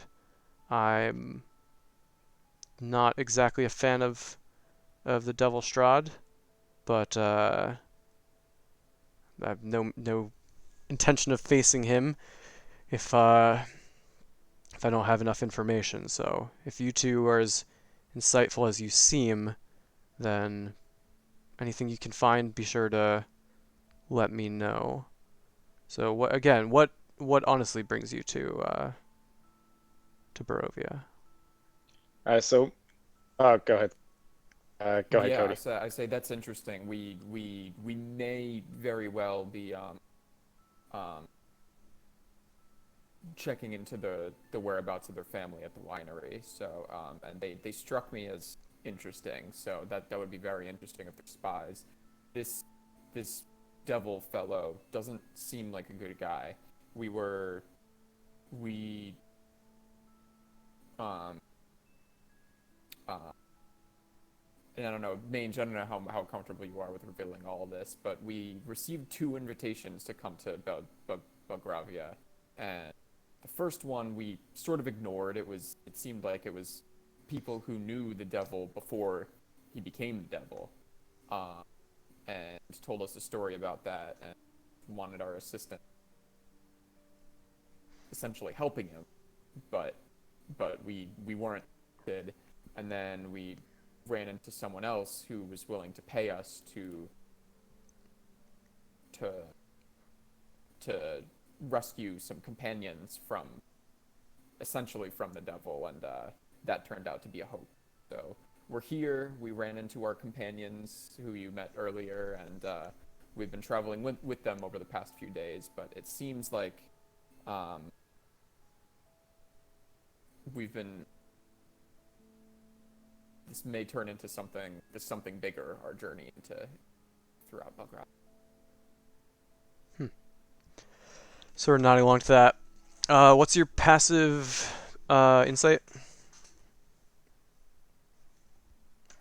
10. 50. 50. With the part in the beginning that you mentioned about the Vistani, during that you saw him sort of like, for a moment, his face grew a bit darker. And one of the first things he says after you finish talking is that first group. I assume that was some of the Vistani, the folk, the colorfully dressed folk in the wagons. We believe so. They were very similar to another group of Vistani who we were on the way. Okay, be wary of They them. did I not know. seem to know each other. Okay, they're not all per se allies of Strahd. Most of them are, but some are Mm-hmm. more neutral, is how I would describe the rest of them. But be careful. They are some of Strahd's greatest spies and servants. Thank you. It certainly seemed like the first folks we met were were aligned with him, or at least aligned with him in the past. Mange was ready to just kill all of them. Yeah, I don't know if you remember that, Mange. I'd hazard against open combat with Strahd's servants. It's quite a dangerous place, this land. Good to know. And then Mange says, "I know your coat yesterday was not real. What are you hiding?" Interesting. He goes over and locks the door. and kind of checks the shades on the window, make sure it's good, and puts a finger to his lips, and you see him reach up and pull off a hat, which he did not have. And he says, I wouldn't be showing this to you if I didn't think you'd kill me on the spot if I didn't say anything or show you this. And before you, rather than this colorfully dressed man, you see, let me see if I have a picture. Okay.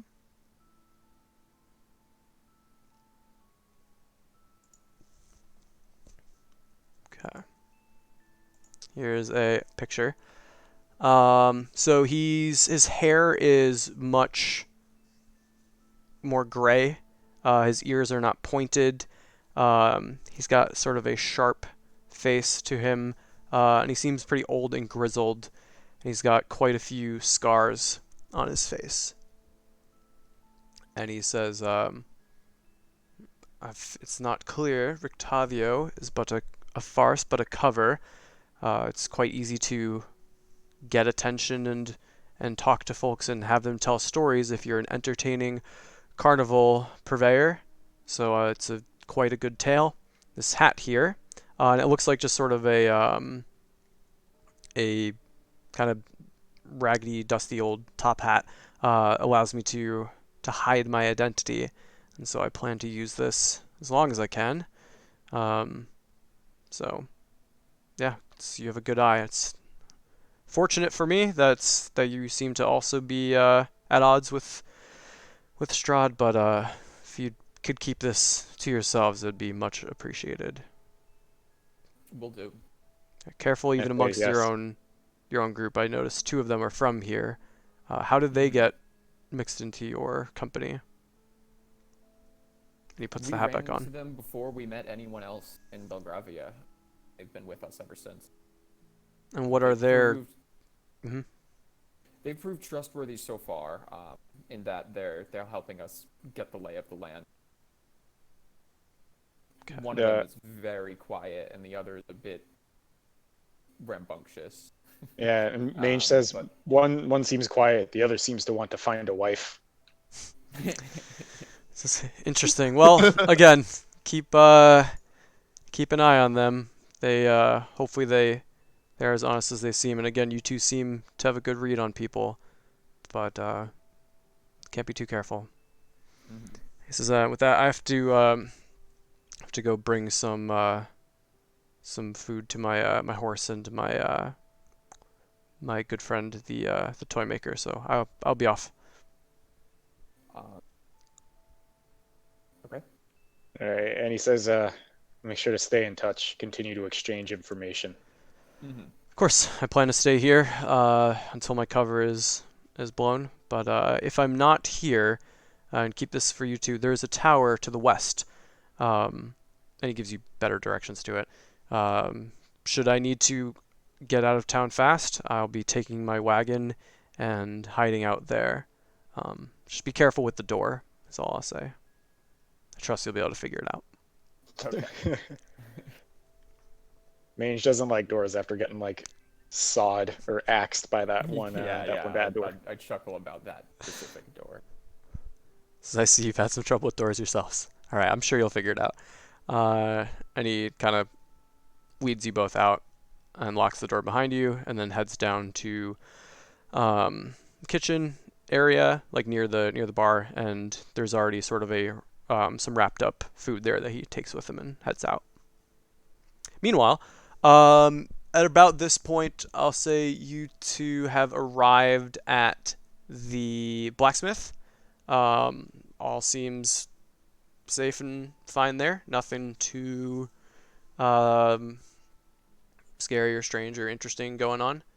People are sort of giving you a wide berth, which is pretty much what most folks do with anyone who's they don't recognize. But yeah, what are you doing? I'm gonna check in with the blacksmith to see if my bolts are done. I know he said the afternoon, but Yeah, they sort of, as you knock, they have to go check the door, and they say, yep, we're about to open. and lets you in. He says, "Your friends are still upstairs. We're just about to eat some breakfast. But as for your bolts, they'll be done in a little bit. We'll have them done probably late afternoon." All right, Bane. What are you doing? And so you can hear voices downstairs of your companions with your I alertness. So my familiar has been on him this entire time. Do I know when it comes in and out of 100 feet? Interesting. I would argue you do not know, but you could check. Like, you could just be Okay. like, are they in? Hey, I can see. What's the range? Well, then I'm It's like gonna 100 feet or? 100 feet. Okay. I'm gonna check through the familiar and obviously see them down there. Yeah, so you sort of warg out for a second, and you can see Sammy is perched on Falcon's shoulder. All right. I untrap the trapdoor and go down and get breakfast. I see the signs for the Sun Festival or whatever again when we walked in. Yeah, they're still there. I want to make sure they were still there. Yeah. Okay. Hello, Dragomir and wife. How were our friends? Were they good over the night? Haven't much. Oh, there they are. Come on down. We were just about to eat. Have you two eaten? We have some food to spare. Should you need it? You need it. I am starving. You are too kind. All right. And they sort of bust, like, they say, well, we don't have much room to sit, but make yourselves comfortable. And they go back and they get a bit of like a stew together. It's got some meat in it, so it's not bad. It's okay. But yeah, To what was his name? Milwaukee? What was his name? The leader of the tavern? the Martica. Oh, I Don said that the Irwin. Mardico guy said that like his winery to the west is like funky. You know, I explained basically what he told me. You know, like I explained what the situation. And Yeah, I asked them if they want to come or do they want to just hang out here or what's going on. We have room at the end. We have a room at the end. If you've checked out the inn and it seems quite safe, I think we'll happily take that up. Irina says. She says it, Strahd didn't seem to find us here, so the devil didn't seem to find us here, so I think if there's a nice inn, be a nice place for us to stay. Just confirm that Valaki is in fact safe. I give her my room key or whatever, like the Sure.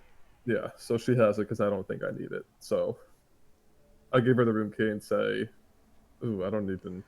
I give her the room key and say, "Go in, look for." I guess describe the man. What's his name? The Lord Markov or whatever. Erwin Martikov. I say, look for him. Ask him to lead you to the room with all the adventurers, and he'll show him the room key, and he'll let you in. Of course. Thanks.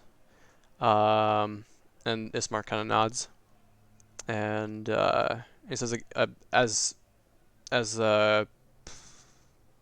Irina's leaving, Ismark says, again, I can't thank you enough. You've been so kind to us. Well, once we're sure Irina's safe, we'll do what we can to sort of help out. But for now, her safety is the most important. Insight check. Yeah. 20. Yeah, you get a good read that he wants to help, wants to assist, but nothing is more important than keeping his sister safe. Okay. I say, all right, you're free to go. You're free to go. He kind of chuckles and says, "Oh, thank you, Bane," and he they head out. And so you sort of finish up your food and anything else. Sorry, we had made plans to meet with Skix and Mange here, right? Or do we not? I don't know. You can retcon said you made plans to meet somewhere. Well, Skix isn't even here, so. Well, I know Anton wanted to go check out that toy store. Right. First, I'm gonna go back upstairs, Mm-hmm. cast detect magic as a ritual, come back downstairs and walk outside. Sure, I'm into it. Yeah. What was in the town square again? What do I see? I suppose. Yeah, so it's still people in the stocks. Other interesting thing that's happening is there are people carrying sort of bundles of wood and sort of stacking them up in the center of the square.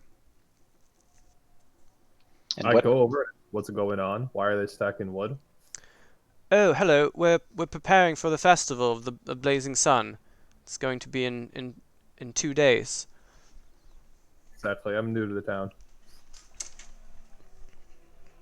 Kind of nods and then kind of hustles off to go grab more wood. what stores were on the town square? What's one town square? What stores? Sure. There was the wagon repair, the smith, and two others. Apothecary and Apothecary. clothier, I think. It's let me see. Blacksmith. Yeah, so there's the Cracked Anvil, the Lucresh Tannery, Endless Delight Clothiers, Velaki Wagon Repair, and the Apothecary. I'm rolling into the apothecary. Alright. Okay. So you head in to kind of a small looking shop, and a man is kind of standing there and says, "Oi, welcome. What can I do for you?" You see that Is there's anything? there's a bunch of like bottles with various things in them and a bunch of like random herbs out and about. What are you looking for? Is anything magical? There is nothing magical in this shop. A pity. I ask him if he sells anything that will help deal with werewolves. Oh, werewolves. No, I'm no fighter. Just got a couple tinctures, some remedies if you're feeling ill. I don't. If you got cursed by werewolfism, whatever it is, lycanthropy, I don't think I'd have much for that. Sorry. I thank him for his time and walk outside. Of course. Are Bane and Falcon still on the street? Yeah, I'm chilling. I'm waiting for you. Yeah. Um, I ask him if they learned anything interesting. was he not in the room when I? No, we were all sitting at the table, right? For eating breakfast when I explained the situation with the tavern owner and the winery. I figure, Yeah, but interesting things. Are there more interesting things that you did not tell because me? also you were, yeah. No, and I'm not Fuck trying to it. be deceptive. I'm not. I don't remember. I think Let's go it's check out the toy legitimate, though. maker. Or Yeah, let's I mean, go. you should be. Oh wait, because it was in 100 feet. So Oh, I did. There was this creepy group. There was this creepy pair of girls on the side of the street, very late at night, that I gave a gold. I don't think they were creepy. I feel the need to interject here. I think they're creepy. Falcon thought they were normal, but there was this group of this pair of creepy children on the side of the street, singing a very weird song. They were just singing badly. I look at Bane and then I look at Falcon and I ask Falcon, is he always like this? Yes. Okay. Where are so, Sticks and Mange? Yeah, that's a good question. Great question. So I figured, I think- we could say y'all were gonna meet at the tavern before exploring more, just for. We're heading west, right? Like that's what the goal is. I mean, Yeah, we're gonna oh, meet up sorry, and sorry, head I thought I west. was muted. Yeah. Yeah, we're definitely heading west. I mean, even if we didn't decide it, like, Bane was like, "Yeah, we're gonna offer the rooms to my beloved." So, okay, I guess we're trying to get these free Yeah. rooms. So, So it's like now we're locked into going to the winery. Right. Yeah. Well, yeah, because the werewolves are to the west, the winery is to the west, and unknown stuff, it seems like, is also to the Yeah. west. Yeah. Well, Krezik is also to the west. Along, if we decided we were going to take them to the Abbey, if we want to like scope it out first, or just take them there. Oh, yeah. Yeah, Krezik's far, I think, though, like super far. Only a few Did- more hours of travel Oh, really? than the winery. So going off the map really quick. So this is more for Falcon, but y'all who got the tower description, Skix and Mange, you know it's like somewhere here-ish. You see my ping in the northwest? Yep. So you know the tower somewhere there. And then this turn here, Falcon, that's the way to the winery, and Krezek is over here. Gotcha. So it's actually about the same distance, if not closer, than the winery. We're like fairly aware of the winery, like where it is and whatnot. Yeah, you know that it's like somewhere. I mean, you've never gone down there, but you know, like you weren't surprised. You didn't think they were trying to like bamboozle Yeah. you when they said the path Yeah, there. yeah, Like yeah. I that knew that it checked of out. Yeah. Falcon, how do we kill werewolves? So I tell him about Wolfsbane. I tell him about my silvered bolts. Can I do like a? Would there be any other check I can do about what I know about werewolves? Yeah, you could Survival. do arc. I feel like it'd be Arcana or Nature. For nature. Arcana is not my thing. Not great. Okay. Yeah, with a 12, like you know, you've heard enough tales of. I mean, you know, they're shapeshifters, and you know that people always say like, you know, have a silvered weapon, um, and you know about the wolfsbane, but like you don't really know the specifics Sure. of what that would do. All right, so westward it is, boys. Well, we gotta go meet up first, and then No, I maybe think we met up right, outside the tavern at this point. let's check the toy shop first. Yeah, that if you want to do that, let's go. All right, you go check the toy shop. I'm gonna go way at the edge of town. So we've got Bane going west to the western gate, past the church and the orphanage, and then we've got Maybe Bane and I will take a look at the orphanage in the light of day, because we just saw it at night last time to see if we can. Yeah, that's fine. We passed the Well, the children outside the orphanage. Yeah, there were like 3 houses down. They're Yeah. outside the church. yeah. No, So no, this is the church, this big orange roofy building, and then they headed back towards this like medium-sized building here on the corner. I go to the orphanage and knock. All right. So while you're doing that, everyone else is going to the toy shop. I do not know what Sticks and Mange are doing, but I'm gonna go check out the toy shop. All right, Sticks and Mange, where are you going?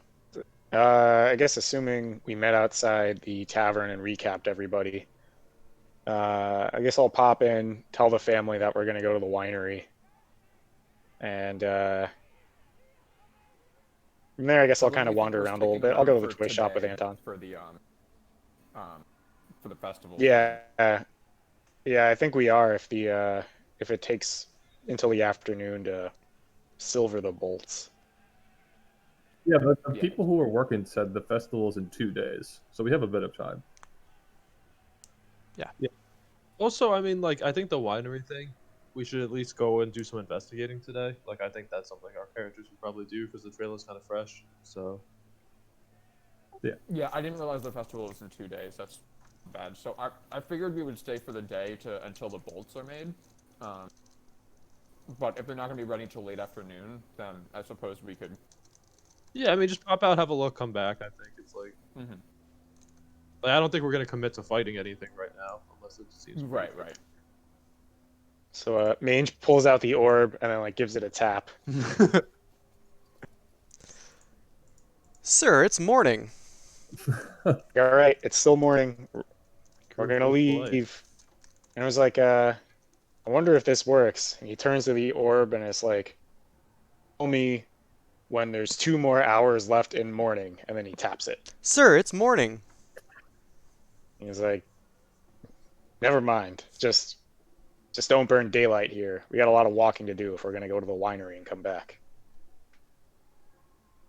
And it Okay. So let's go meet everyone else at the town square, which I assume is what we planned. Yeah, I mean, like, so we kind of rendezvous. What do we see at the orphanage, Alex? Is there anything of note? Like, we're just kind of not. Tommy knocked on the door there. Yeah, we'll do that one second. I want to do the toy shop first, you got because the toy shop is slightly close. So here's the inn is like about there, and the toy shop is over here. And it caught your eye and your ear earlier because Octavio had also mentioned it. But here you see there's a wooden sign shaped like a rocking horse with a bee engraved on both sides. This cramped shop has a dark entrance portico, and flanking the entrance are two arched lead-framed windows. Through the dirty glass, you see jumbled displays of toys and hanging placards bearing the slogan, "Is no fun, is no Blinksy." As you open up the door,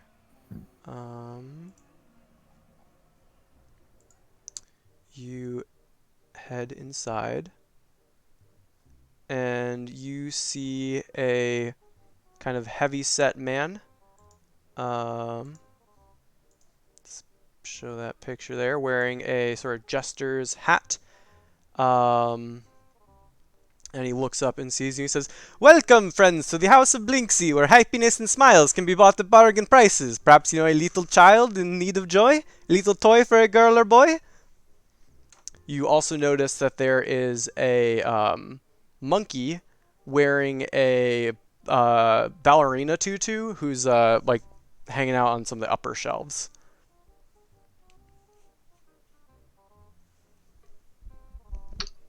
Show me your wares, good sir.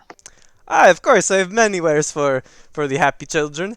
And he says we have this doll. It has lots of different heads. You can switch them apart. We've got our gallows here. We've got our nesting dolls.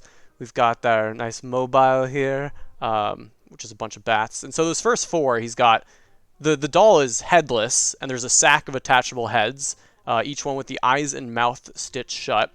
There's a miniature gallows with a trapdoor and a weighted hanged man. The wooden nesting dolls are kind of like set outside. And the smaller each one gets, the older it gets. And the innermost one is just a mummified corpse. The wooden string mobile is hanging bats with flapping wings. And then there's also a wind-up musical merry-go-round with figures of snarling wolves chasing children in place of prancing horses. There's a ventriloquist's dummy that looks like some sort of nobleman. And the last one which catches your eye is there's a doll that looks remarkably like Irina. He says, "Would you like any of these toys?" I ask that doll there at the end, why did you make it to look like that? Oh, that's a toy. It's a special request. Now you just have to tell me. A special request from who? Persuasion check. Yeah, I won't fail the Dude, you hell should out have of it. inside checked everything. Just inside check on cooldown. No, no. Spend your global cooldowns on insight checks. Yeah. Nope. He says, "It's a secret. Someone has asked for the toy, and I made them the toy. It's not business of yours." Show to me hide out. the good stuff. He says, "This is my best work. I'm no master. I do know that there was a master toy maker in this land well before my time, but that's neither here nor there. But this is my work. I can make you something special if you want something special. What are you thinking?" I do kind of like these nesting dolls. How much for the nesting dolls? Of course, for the dolls, that's 9 copper pieces. I place 1 gold on the counter and ask, so that other doll, who wanted it made? Make a persuasion check with advantage. God, L, for the love of Okay. Oh wait, so you rolled I thought you rolled 2 again, but it was the original No, 2. I didn't roll a 2 Yeah, again. so you so rolled it a wouldn't have been 16 a and two. a 2. And he says, "You promise you won't tell I told?" I will not tell a soul. So I'm sure you know Isaac Strazzini. I do not know him. Who is he? He's works for the Baron. He's carries an axe, has a demonic hand that shoots fire. Kind of hard to miss, but yeah, don't get in his way. He's asked for the doll. I've made him the doll. He's actually asked for quite a few. and keeps asking me to make it better, and I think this one's better.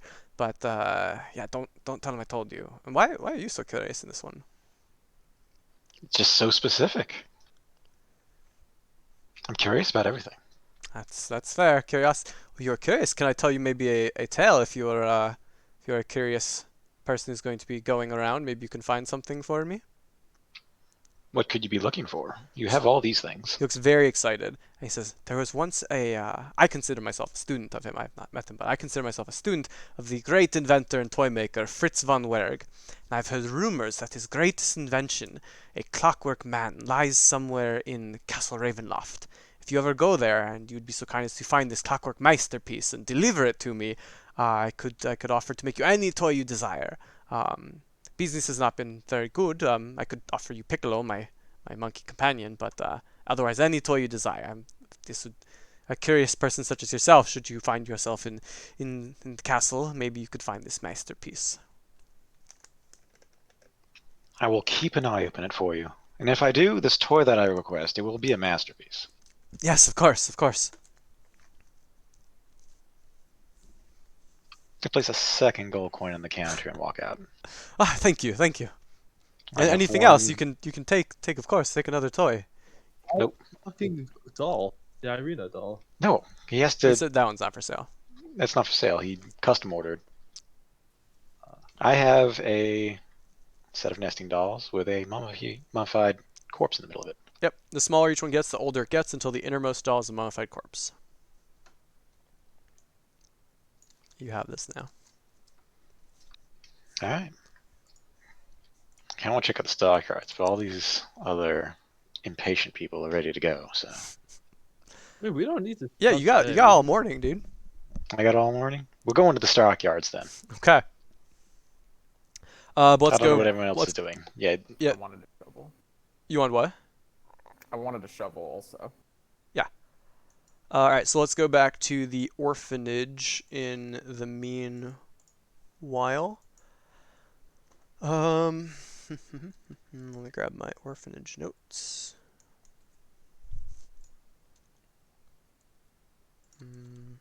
Or Can you be oh shit. civil, Thomas? Yeah, I'll be civil. No one's dying today. Don't worry. No, that's a quite a promise. No one's dying in this conversation. Don't worry. I need this That's- orphanage that's better. right now. Okay. So, you come to the orphanage, and you are greeted out in the yard. There is a older-looking woman who seems to have just finished quite a solemn discussion with an older man. There's two somber-looking children playing in the yard, but their hearts clearly aren't in it. And you can see that this man is sort of packing up his cart and leaving, and has left behind a child-sized coffin. And so this woman, looking quite sad, says, "Hello, welcome to the St. Andrew's Orphanage. Can I help you?" What happened here? And I pointed to like where they had the conversation and the coffin and everything. She says, "Unfortunately, one of our children passed in the night, and yesterday, or I guess past 2 nights ago, and we have had to have Hendrik here make us a coffin for his burial. It's quite a Was the sad kid time. sick? Was the kid wounded? What happened? We don't know what happened. He woke up covered in these bruises and was dead in the morning." Would you mind if I take a look at the body? May I ask why, sir? I have a theory, and I want to confirm if it's true or not. It may help you. She sort of frowns a bit. You can see she's got look her up and down. She's got a sort of gray streaked brown hair up in a tight bun. She's got some fine wrinkles around her mouth, and she's about early 50s. And she says, looking kind of up and down, says, "If of course, by all means," kind of seeing you're well armed, letting you go for it. I motion Falcon over and we flip the lid. What do we see? Well, the coffin is empty right now. We're Yeah. transferring the kid to freaking. No, they just Yeah, got yeah. the coffin. Sorry. I offer to her that I'm trained in medicine, and I would like to see what happened to the kid. Maybe Yes. examine him. Yes, To... please, please, of course. Come in, come in. And so she kind of grabs the coffin and brings it inside and takes you over to a bed where they've sort of draped the covers over this child. Um, but you see this child about maybe 12 years old or so. Um, they they take you down to the basement of the orphanage, and she kind of just motions to the shroud. So I'm gonna examine the body. Make a medicine check. Advantage? Nope. All right. That's what your proficiency is for. 18. So you look over the child and you do see these sort of bruises on their body. Um, Give me an Arcana check as well. Fuck. Okay. So looking over it, what you do know is that you don't know what happened here. You're confident these weren't like someone like beat him up or something. There is something particularly unnatural about this. It wasn't The these bruises located on the child. they're kind of up and down the arms and legs and chest, kind of all over the place. And you're now it's not like someone like hit him with a stick or punched him. It is something particularly unnatural. Bear resemblance to the bruises the child had last night. At least. Yes. So Wait, She is says- this sort the of. same child? I missed that. No, it's not the same child. Different Oh, okay, child. No. okay. I thought it was. Okay, okay. Yeah, this is a young boy. And she says, can you tell what happened to Cedric?" Um, what you said this was 2 nights ago. Was there a festival that night? The Wolf's Head Jamboree. No, that was several days ago. Why? Um, can you bring me the child that was collecting donations last night? There were two outside by here. That's why we came back today. We wanted to see how they were doing. Yes, yes, of course. I know they also had some similar bruises, and I'm quite worried about them. But yeah, I can get. Well, let's not come. Let's not have them talk in the basements. Yes. But if you could help me, and she sort of motions to Cedric. I cover him back up. Okay. And so she puts down the coffin and tries like very Yeah. very gently, sweetly, kind of putting him in. You can tell she is genuinely saddened by this loss. Yeah. Never got your name, and I introduced myself. What was her name? She introduced herself. She says, "I'm headmistress Claudia Belasco," and That's the name of the kid. Right? That's the name. Belasco the bully is the Okay, name you that's recall the from same girl. I yesterday. just want to make sure that was the same girl. Okay. And she says, I've been in charge of this orphanage for about 6 months since Victoria passed away. She was quite a skilled caretaker. I'm not nearly Have as you seen these skilled. bruises? This sort of thing. How many children have we lost in this phenomenon? Well, this is the first one who's died here, but only 6 days prior, or it must have been 7 now. 3 of our younger boys actually fled the orphanage.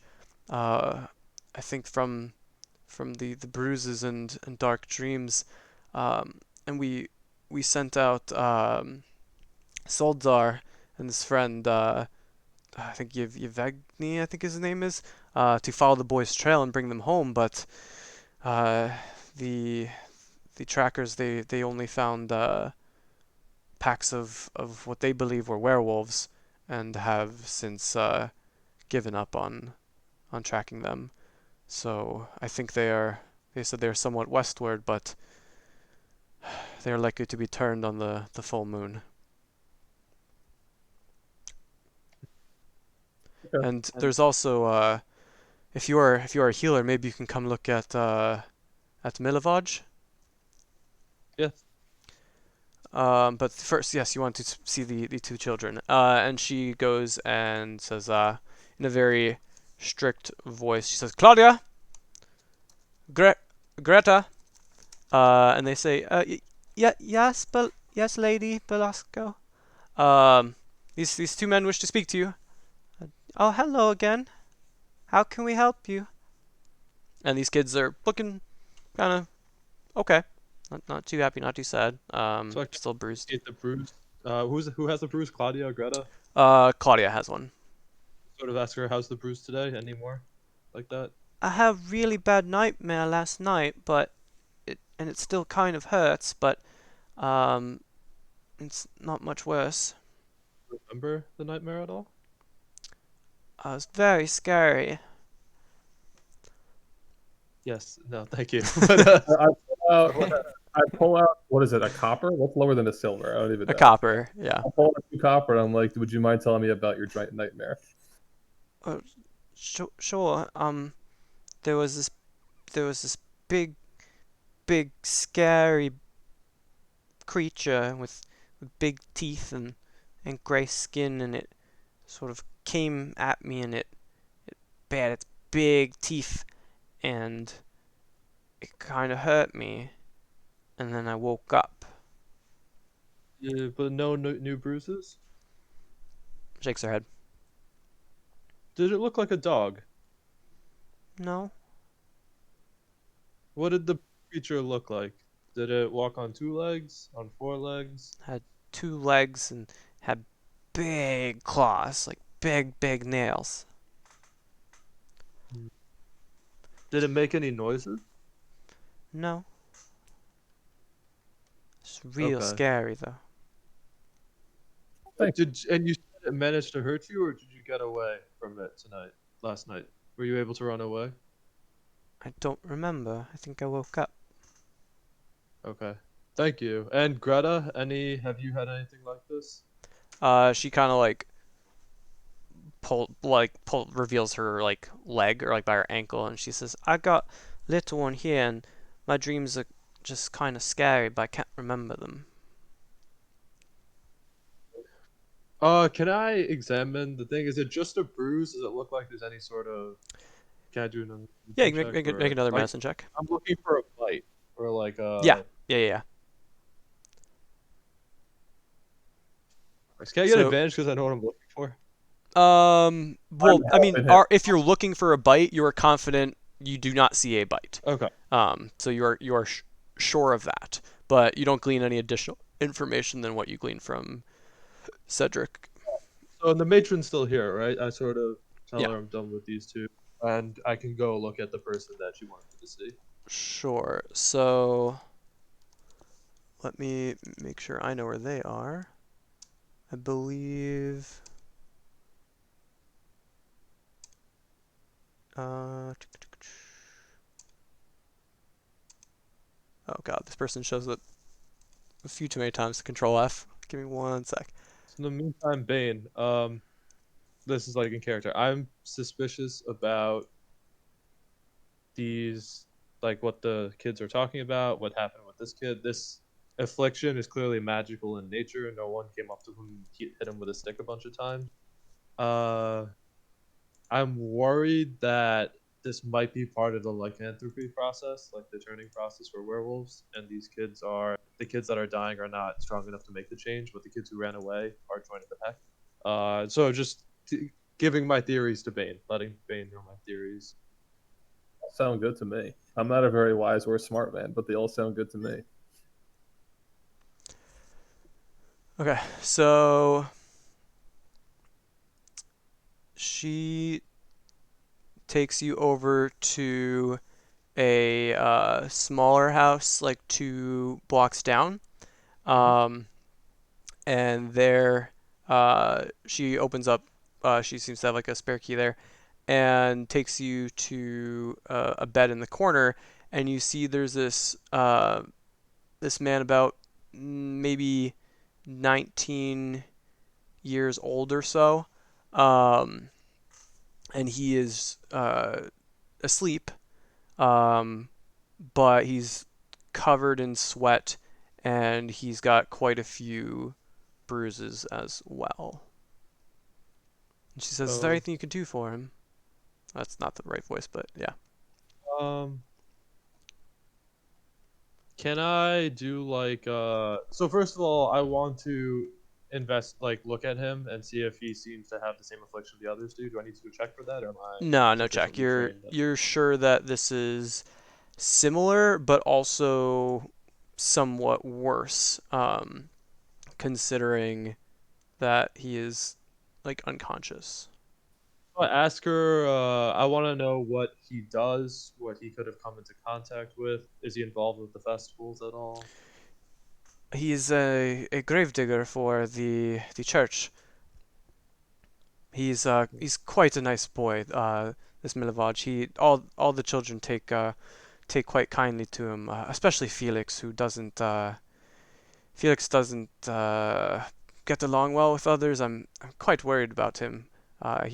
He suffers from nightmares since his parents died to a pack of werewolves. But Milovaj has been quite nice to him and even gave him his favorited locket. When did this Milibarch start showing these symptoms? But a few days ago. And has he spent a lot of time with Felix? They're close, you said? Yes, they're quite close. Tell me more about Felix. He's an interesting boy. He is often keeps to himself. He sometimes hides off in the attic and kind of doesn't want to be with anyone. I think he's quite hurt from the death of his parents. Tell me about what Felix, if you can remember, what Felix did 3 days ago, the day of the full moon, the night of the full moon. Did he act differently? Was there any behavior that? No, he's just again, he's kind of a creepy boy to be honest. He's just keeps to himself. Mental, angry.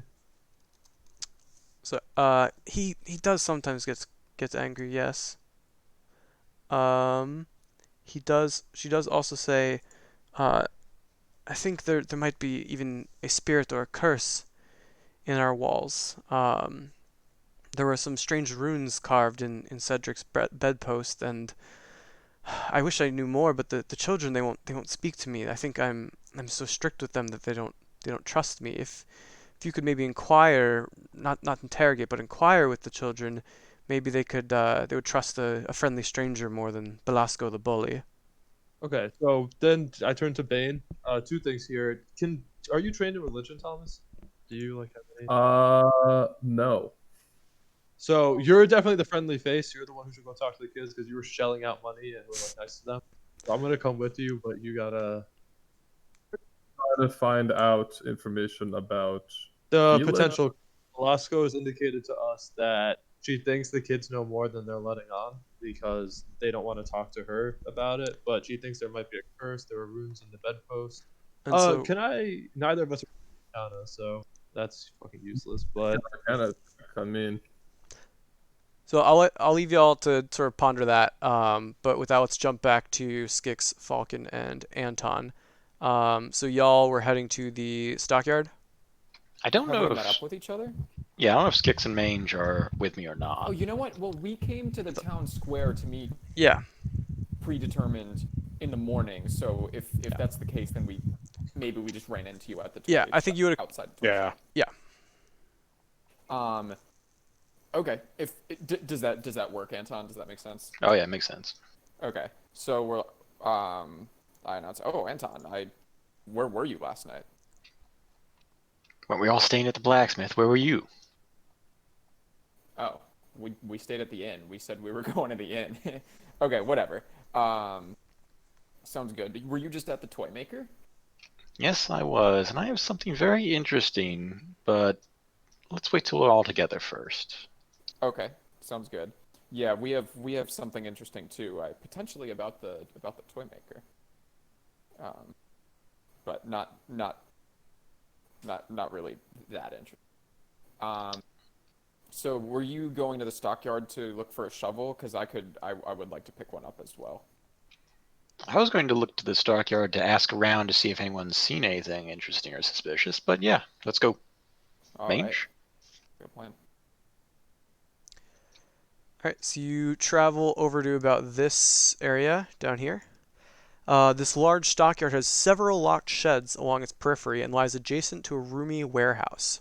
A wooden sign above the front gate reads Arsec Stockyard, or Arsec Stockyard. Parked at the south end of the stockyard is a sturdy carnival wagon, its colorful paint peeling off. Faded lettering on its sides spells out the words Rictavio's Carnival of Wonders. A heavy padlock secures the back door. We got a nice little handout here.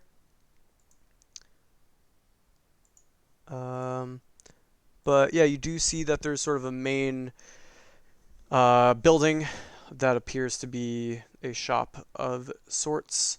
As you head into there, you can see there's about a middle-aged couple in there, and they say, "Welcome. What can I get for you?"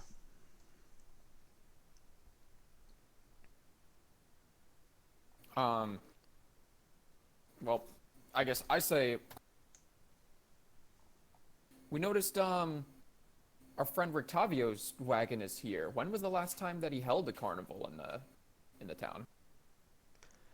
They say, "I don't think he's been holding carnivals in Velaki proper, but he says he's a traveling carnival performer."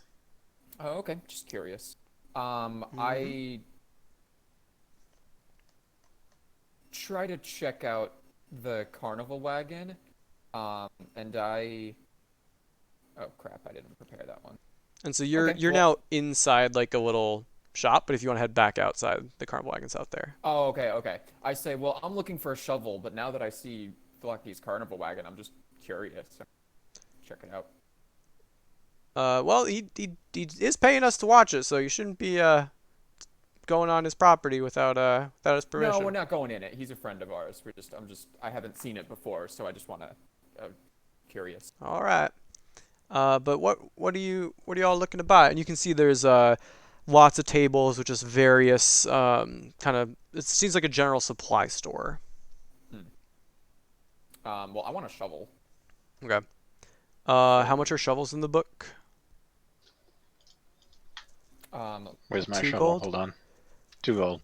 Yeah, so pretty much you can, after sort of talking to them and asking about prices and stuff, you find that they have pretty much everything in the player's handbook that's like 25 gold or less, but it's at 5 times the price, which you're gauging is probably unfortunately reasonable because there is no way for things to get in and out of the valley. So everything Yeah. is just a higher price. So if a shovel is normally 2 gold, it'd be 10 gold. Uh, okay, yeah, I give 10 gold. Okay. Can I get you anything else? Hopefully carried.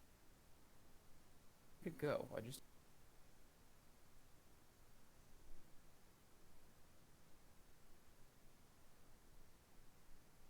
Okay, yeah, I walked out of the shop. I'm going to check out. Cool. Mange and Anton, you buy anything? I'm not buying anything, but I am looking around for anything that seems suspicious in the stockyard other than. I forgot his name. Yeah, you can make an investigation check.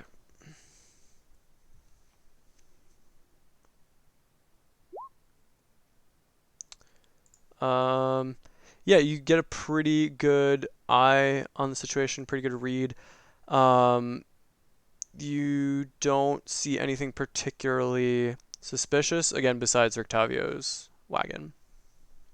Seems like a pretty normal place otherwise. Um, yeah, as you three are sort of approaching the wagon suddenly lurches as though something big has thrown itself against the inside wall.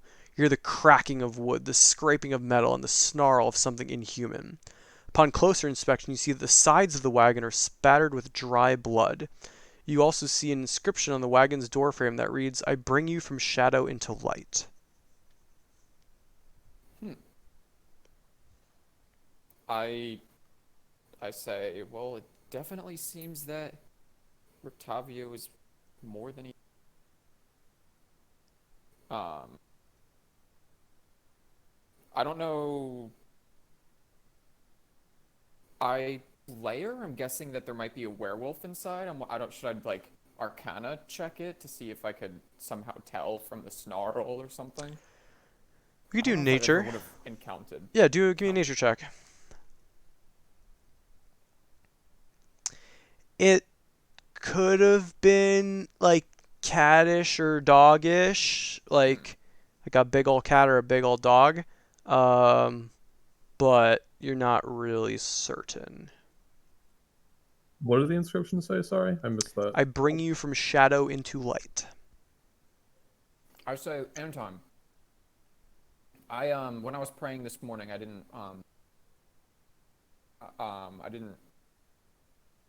pray to the gods to give me a way to detect magic. I could do that again tomorrow. But if you are able to, would you mind?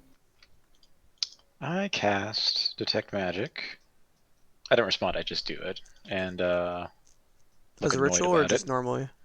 No, I think I'm just going to do it normally. Sure. So as an action. Remind me, does it let you go through stuff? Yeah, it goes through 1 foot of stone, 1 inch of common metals, a thin sheet of lead, or 3 feet of wooden dirt. Okay. How much lead does it go through? A thin sheet of lead. Oh, So not much lead. Yeah. Okay. I thought lead totally blocked it. Nope.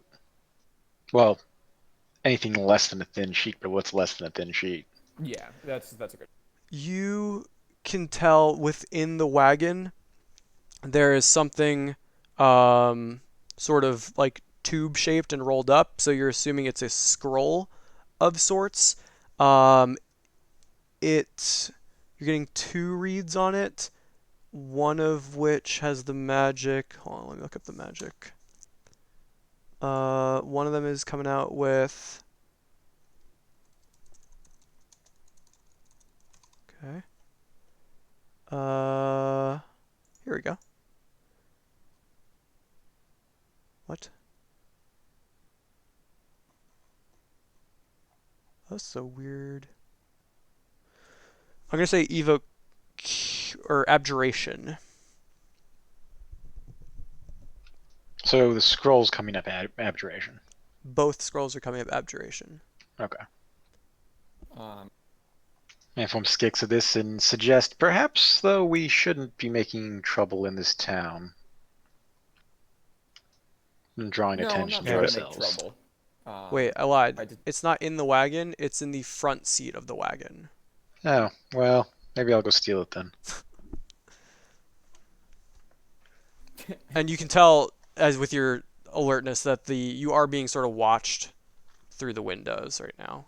Because they were I paid to wagon? watch us. No, out the shop.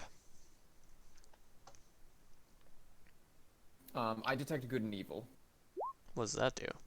Oh, here we go. Lets Federation, you me know if there's fiend or undead. That's trying to see if the werewolf is undead. Yeah, Or if the thing so inside.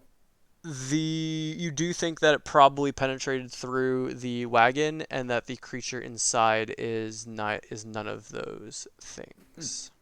Interesting. Are werewolves undead? No. No. I would not. Whatever. Yeah. I mean, after couldn't I anything. cast it, maybe Anton explains to Skix that werewolves are not undead. I mean, Maybe like yeah. are werewolves magic? I mean, y'all can, all 3 of you, give me nature arcana checks to see what you know about werewolves. You roll a 1? Yeah. Beautiful. Beautiful. We know nothing. Amazing. I smelled those 20s earlier. So y'all think, yeah, werewolves could be undead. I mean, they were human and now they're not human, so must be undead, right? Like, I don't know, could be anything. So yeah, y'all know shit about werewolves. Canon. There's something in there, but I don't. The werewolf. Skix and Mange, where did this Riccardo person go after you met Rictavio. him? The other party could also not remember Rictavio, so I don't blame y'all. Rictavio. There you go. Rictavia. Rictavio is still at the tavern. We met him last night. He was a very, very odd individual. Spoke to him this morning. Um, he seems like he's friends with the toy maker, which you mentioned he was rather odd, it seemed like. So that makes sense to me. But he definitely seems like he could be a potential ally for information, if for nothing else. Do you want to go ask him about what's going on in his wagon, or just, let it Yeah, go? sure. If we're going back to the tavern, might as well. I It's don't on the know if we're way. going back to Oh yeah, it's west. Mange says, "Well, wait. What if we leave the stockyard and send Sammy to take a look? And I guess, like, player, are there any windows or any small openings in the wagon?" From where you're pretty tall. You can tell there's a door at the back, and there is also a hatch on top that you can just barely see, Mhm. and it looks pretty small. But it doesn't look like you could like fit in there without making a hole or opening one of the two openings. Gotcha. So then Mange is like, "Well, maybe we could send Sammy back here before we do that. So let's leave the Wait. stockyard for now. Yep. There's eyes on us." Yeah, agreed. I say thanks for the trouble. I don't know, but I wait. All right. Then in the meantime, let's head back to the orphanage. What is your timetable on this? Because don't you have D&D soon? Yeah, I've got another 40 minutes before I want to quit so that I can go eat lunch. But we can either stop here and say like, all right, we're leaving the stockyard and we're investigating the orphanage, or we can continue with one or two more scenes. That music confused me so bad, by the way. I thought it was an alarm clock in the other room. I was. Yeah, I forgot to play it let's do earlier for the orphanage. Scenes to let's at least finish the orphanage, and like whatever they want to finish. That's right. I mean, we're not going to set out for any place right now, so I think Yeah, tomorrow morning, and then I next think time if we'll we- be picking the bolts and going somewhere. yeah. Why don't you guys finish the orphanage, and then like the whole party will regroup. Maybe we Yeah, can ask that sounds good. Victorio and do. I say is it Rictavio? Okay. Yeah, And All right, I make a asked, plan for next time, I guess. yeah. So I'm trying to find information from the kids about Felix, or the runes, or the bruises, or what am I looking for here? Yeah, she thinks it's like some kind of curse or some kind of spirit, and she thinks they know more. But Being the kids, or are they Refuse to- being Felix? the Like, kids. Okay. I tell Claudia that I think I can extract some information from these youngins. And I go to the two that I paid. At this point, I paid like 10 silver and a copper to Claudia and something. Okay. And I say, "Come here, little girls," and I kind of crouch down. And I say, yeah. My friend over there, and I point to Falcon, has been told that he thinks there might be a spirit cursing this place or a spooky ghost. Have you noticed anything weird around the orphanage? Well, we know there's the carvings on the beds, and we know Milivaj isn't feeling well. But I don't know. I think. What do you think? And the other's like, well, I don't know. Felix is kind of scary, and I think he's up in the attic. Maybe he did something, but I don't know. What do you know about those runes? They just show up overnight? They've been there the whole time? You wake up and they're there? We only noticed them a few days ago. We don't really know how they got there, but I don't know. I don't think. And the other one's like, I think it's Felix. Well, I don't know. Could be Felix. Okay, so I asked the two of them if they can lead me to Felix. And he's probably up in the attic, and they show me lead the you. attic. They lead you up the Can you- stairs, and they point over to a ladder that leads up to the attic. I tell Falcon he should probably come as well. I'm suspicious of this Felix lad. I am as well. So I go up to the attic, or go up the ladder. Okay. And you see a child. It's a very dark space. It's very small. about like 20 by 10 maybe. Not too small actually. There's a It's couple very of dark. It's very dark. there is a window letting in some light, and so by that light, like a window in the ceiling, you can see that there's a child sort of in the corner saying, "Hello." Well, you, Felix. Yeah. I've heard a lot about you. Come talk to me, boy.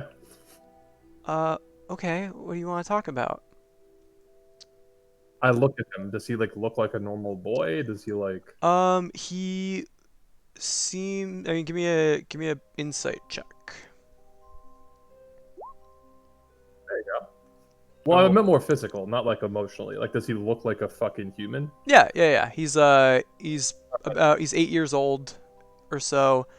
Um, not wearing the best of clothing, same as all the other orphans. Um, but yeah. Falcon got a 22 on insight. You can tell kind of the way he's sitting, kind of cradling his legs, kind of knees bent, knees up to his chest, that he's not doing good. Something is weighing on his mind. He has seen some shit. Okay. I go to I kneel down in front of Felix and I say, Felix, what's your favorite food in the world? If you could have any meal right now, what would it be? Some wolf meat sounds great. If I told you I could get you some wolf meat, would you mind telling me a few things? Sure. Okay.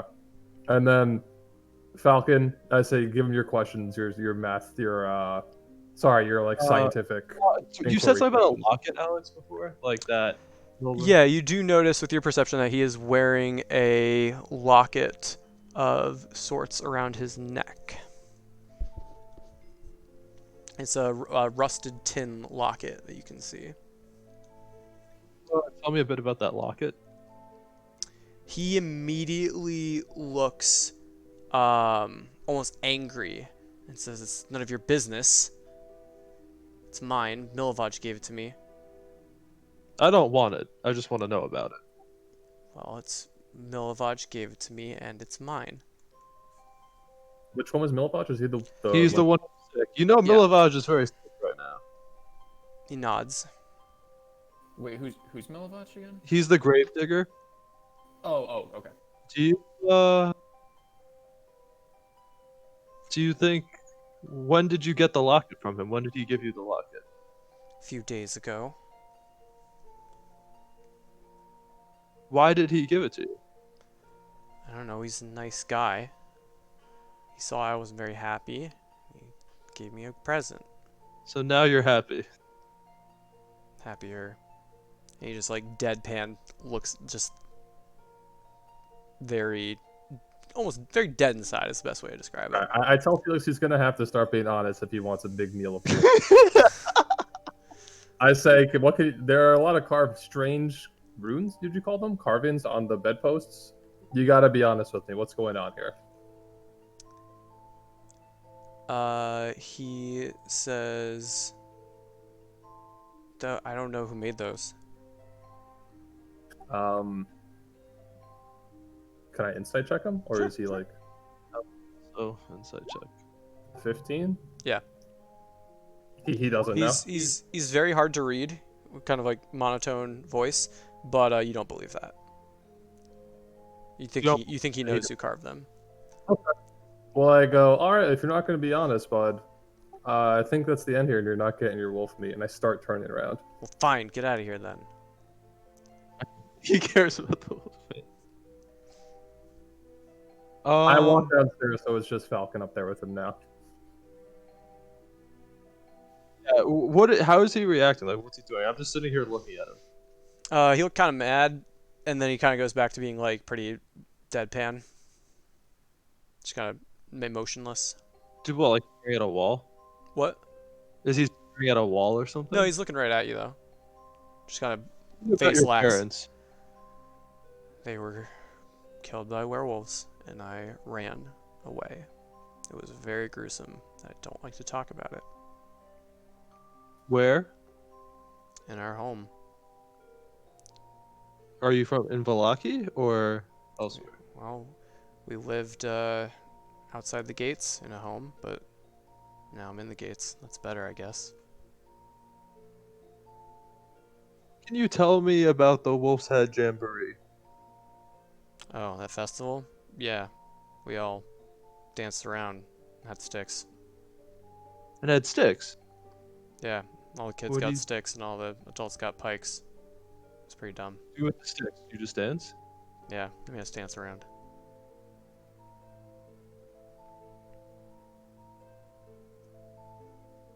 All right.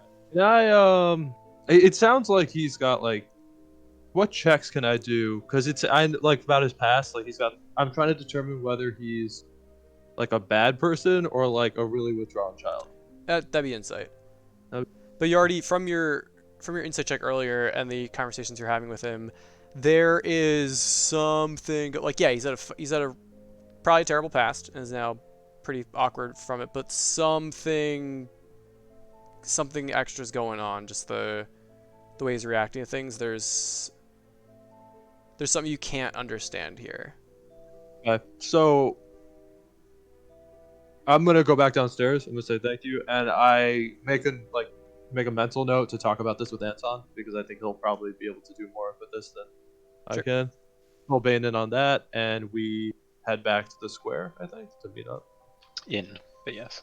And then other group, you were going where to the inn? Yep, to go talk to Ricky Gervais. Yep. Okay. Yeah, so you make it into the inn, and you see there at one of the tables is Irina, and she is having some wine and just kind of taking it easy.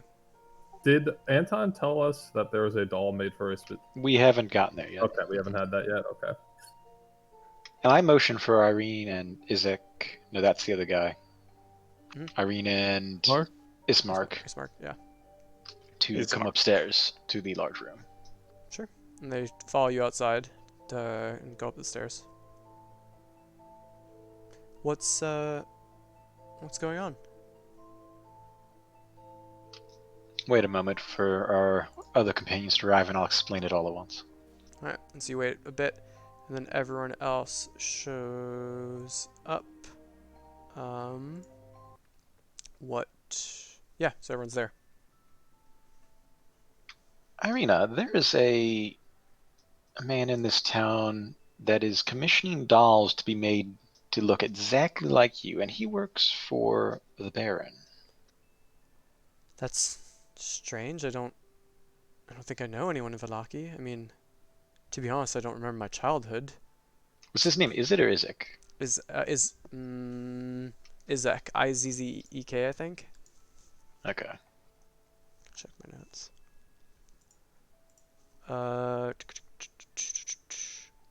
Yeah, Izek, Izek. So Irina says that's concerning. And you don't know anyone in this town. I mean, unless they knew me from when I was a child. All I can remember is my life in Barovia, but I think I was, what, 7 or 8? And Ismark says, yeah, I think that's when father adopted you. Hold up. You're adopted? Yes. What happened when you were younger? I don't know. My father found me out in the woods one day and brought me home and took care of me ever since. He really was a good man.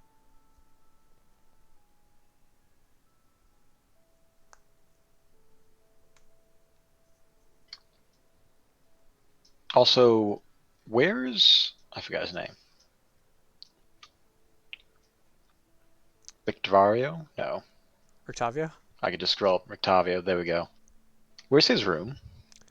It is the room adjacent to the one you're currently talking in. Would one of you mind going and getting him? Yeah, I fly across the hall and Okay.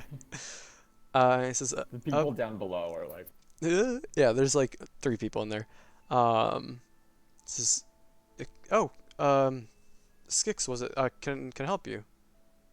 I was wondering if you would be interested in meeting one of our other companions. We actually happened to be over at the stockyard today. I was just picking up supplies and noticed your wagon. Oh, you did.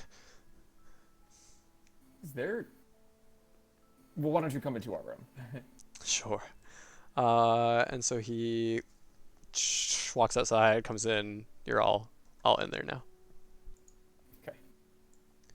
Oh, it's quite packed in here. Hello, I'm Rictavio, and you are? I'm Irina. I'm Ismark. I introduce everyone, and this is Anton. And Tankashot, And I don't know if you met sorcerer I extraordinaire. don't know if you got the names of our other companions. Are they here, Bane and Falcon? Hello, I'm Yeah, here. Hello, it's we I think we at least saw each other the other night if we did not introduce ourselves. What exactly is inside your wagon, Octavio? He looks over at the uh other folks in the room and says, and you trust these these 4? Looking at Skix and Mange. I nod. There's a saber-toothed tiger in my wagon. Well, not what we were looking for. Why is there a saber-toothed tiger in your wagon? It's handy in a fight. Oh, that's certainly true. That's Where can cool. I get a saber-toothed tiger? Well, that is a tale for another day, but I don't think there's. I hope there's no more in Barovia. It'd be certainly scary. Rictavio, I asked Rictavio how long he's been staying in town. A few weeks now. So, Anton, you said the name of the person who commissioned the doll. Isaac. Isaac? Who is No. Isaac? Can you tell me about him? Yeah, he's the Baron's bodyguard and lackey. He's the head of the guard and does everything the Baron needs to be done. He's Give you it to can't me miss him. straight. He's scary How, looking. how powerful is he? Give it to me straight. Is he like a very fearsome guy, or is he, From what He's I a demonic told, hand. he can shoot fire from his hand. So I wouldn't face him. I think the Baron trusts him to get anything done in this very strict town. So if he's the one keeping order, I doubt anyone's been able to challenge him. I describe the guy who walked into the tavern in Oakhurst, and I say, does that sound like him? Oh, interesting. Krishna, give me a history check with advantage. Rictavio shakes his head and says, "No, I don't know who that is." he only rolled once? Sorry, I gotta do my other ones. Fucking roll 20s. Alright. You, on the other hand, do recognize that description. That would be. Let me go back in my notes. Adventure hooks. That would be. Plea for help. That would be. You recognize that to be a Vistani named Aragal. I will actually show y'all this person. He is someone who he's definitely one of the more evil Vistani. Definitely works for Strahd, and he makes camp in the camp outside of Vallaki, typically. So there's a camp southwest of here, just outside Vallaki, like only a few minutes walk, and he's one of the people there. The guy that brought our friends here originally, right? Mhm. Like the second offering. Yep. Okay. But Yeah, I explained Tavio as well as to Irene. The less.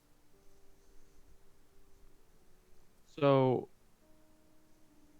what have we exchanged all our information? Did we tell them about the orphanage? Like, Yeah, I'm gonna explain the orphanage situation a bit, and I explained that I am perfectly willing to take a heavy-handed approach to get this necklace from the child, but if you guys want to kind of talk it out of him or something, I'll let you do that. What did the runes look like? Or it would be them describing me the runes, but They still. were carvings, and they were runes, and yeah. So Okay. give me, Bane, give me an intelligence check to see how much you can like remember, and Falcon, you can make one too to see how much you like remember, drawing them. Octavio's sort of thinking. Yeah, they were runes and they were carved. Yeah, Yeah, so we're you, carving. you got nothing special about it. And Octavio's just kind of quizzically looking at y'all. But I explained that Falcon, I guess, could explain it better. But there are these weird bruises on the children, and weird carvings on the bedposts. They're dying mysteriously, and this kid named Felix has a very interesting pendant that he refuses to part with or talk about. We like player question. We trust Rictavio. Like we're pretty okay with the guy now. Just because. Like, what do you guys think? Yeah, I mean, I I am. think so, but I think we don't reveal what's going on with Irene and the I think lesser. Irina definitely, but is he like a reasonable source of information? Because I want to ask him about lycanthropy, like I what think so. I he mean, knows. so player, like outside of my person, I think he revealed his true form to Skix and Mange. So Yeah. I think he's probably a little more like, Yep.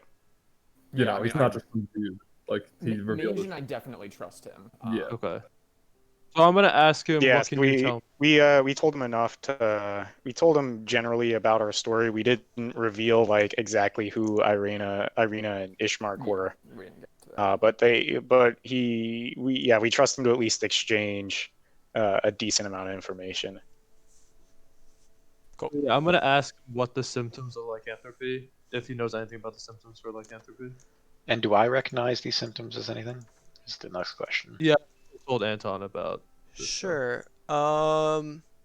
So he tells you if someone is wounded by a lycanthrope, or if one or both of its parents are a lycanthrope, they will likely be afflicted with the curse of lycanthropy. I've been told that a remove curse spell can remove said affliction, if they were wounded, but a natural born, there's likely no way to undo that, short of the intervention of gods. Um, as for the curse itself, I believe on it's the moon. I know has a connection to it. The full moon is when most of these creatures cannot resist the curse, but anytime before then, they may have a little more control over when they can resist the curse or embrace it. Why do you ask? The orphanage down the street has some very compelling and confusing evidence to suggest that some sort of lycanthropy, curses, or weird dark magic is going on there. Were there It any? doesn't sound like. The runes don't sound like lycanthropy, but were there any cuts or bite marks on these victims? No, and you explain. Sorry, you as in Ricavio just explained that there's usually bites or slashes or something. Yeah, they would have to be harmed in, I think, with either the teeth or the fangs or something in order for that Okay. to take.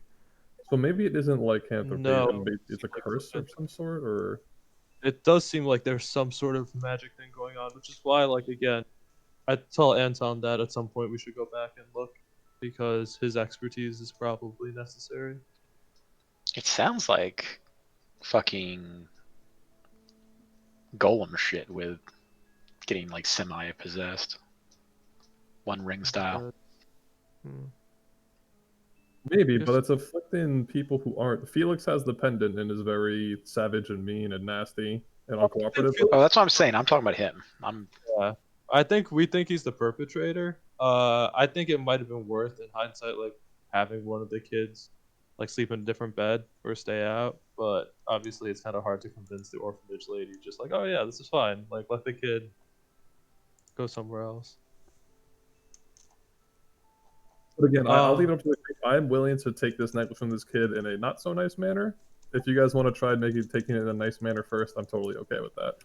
It is scary. Like, obviously, given player, he could be very, very, very strong. We don't really know the nature of his thing. Just because he looks like an 8-year-old child does not mean that a party of level 4s are going to be able to overpower him. I I'd would like to like see the to runes first in any case if we were exactly. going to do I would something. like to, but so we should kind of think about what the order we want to do things is. We're going to pick up the bolts. Do we want to check in on the orphanage first? Do we want to check on the wine shipment first? We can sort of put the lycanthropy on the third because it's Yeah, not so well. agreed. Well, first question: can Irene and the Lesser stay in this town? Talk to them and sort of see if they have discovered anything. So, I guess Octavio will say, I mean, depends on what you're running from. It seems to be kind of what's hinted at here. You to assume. Hmm? No, I don't think. I think. Do we like? How much do we want to read this guy in? We don't really want to read him in on Irina, I don't think, because the biggest. Nah, we don't want to. No. So I think we're gonna start talking about like Irina and Ishmark. We thank Octavio for his time. All right. Let me know what happens with this Felix child. I'm worried. If you find out more, I might have something to help. But And he says, stay safe. let us know too if you have anything with this werewolf curse spell and where we can find one." Yeah, Remove curse you spell. I know. think you would need a powerful cleric. I've been told there is that the abbot in Krezek is particularly powerful or renowned, so he could maybe assist. And he says, "Good to know. Thanks." But otherwise, Kira's always silver weapons. They're mundane weapons. Points to Skix. What kind of weapon do you have? What common weapon do I have? Or what kind of weapon do you have? Oh, a hammer. Yeah, he points to your hammer and says, like that one there, that hammer would do nothing to a werewolf unless it's magical or silvered. So silver's a cure in one sense of the word.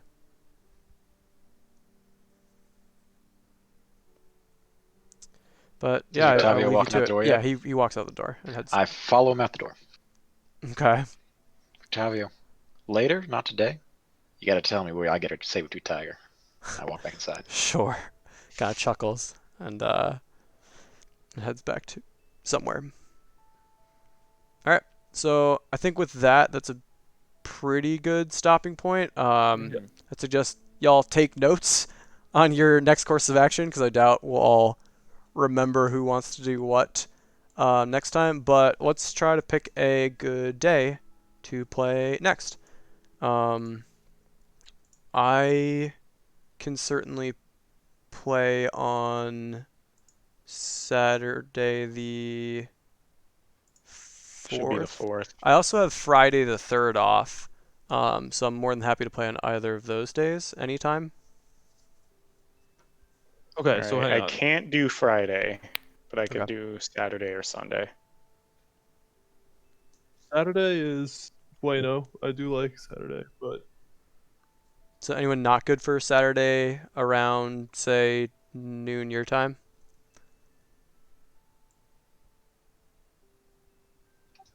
I should be good.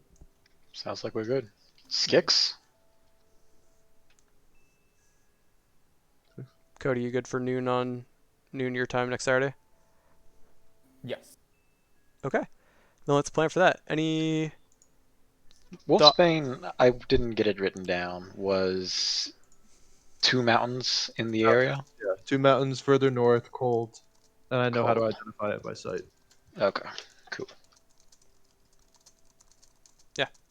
any other questions, thoughts, things to wrap up? What'd y'all think of this session? Things to avoid, things to do more of? So to start, I think sessions like these are sometimes unavoidable when you have like a bunch of people in the town.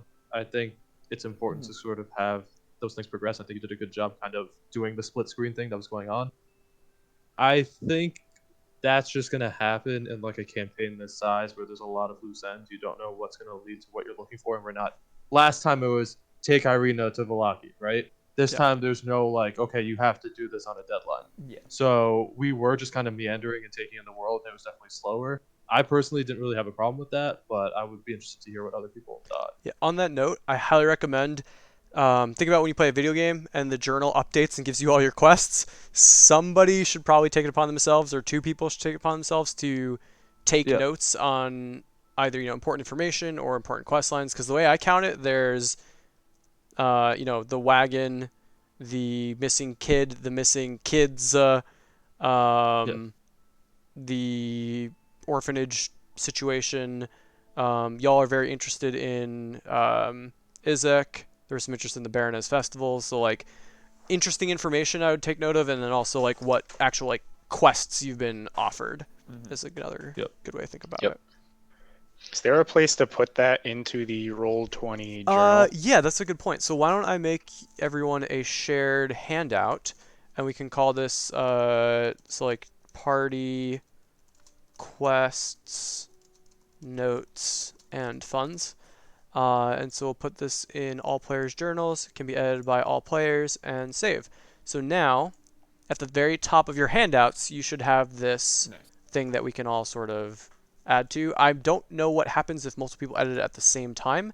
So I think for today, I'd recommend like just shoving it in like a Facebook message or Discord message or something, and then later pasting it into here on your own. So that way nobody overwrites anyone. You can't type in it. You should be able to. There's an edit at the. Edit, and then it's asking to drop a file.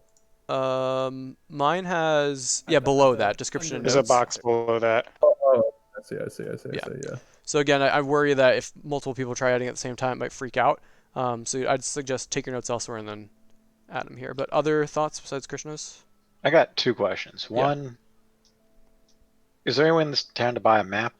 And two, what's that building that with the giant fenced-in backyard? Is that just like grazing area for like cattle or something? Or The church? no, right center of the town, north of the main road. Let me go back. It's got to a road that loops around it. Sound map. Looks like it kind of has a silo next to it. Oh, yeah. I'm I assuming forgot to that's. click Let's just say that's like a place where people are keeping some horses. that. Okay. We gotta find a map. Yeah, there's only a handful of things labeled on the map, so I can just fill in everything else how I want.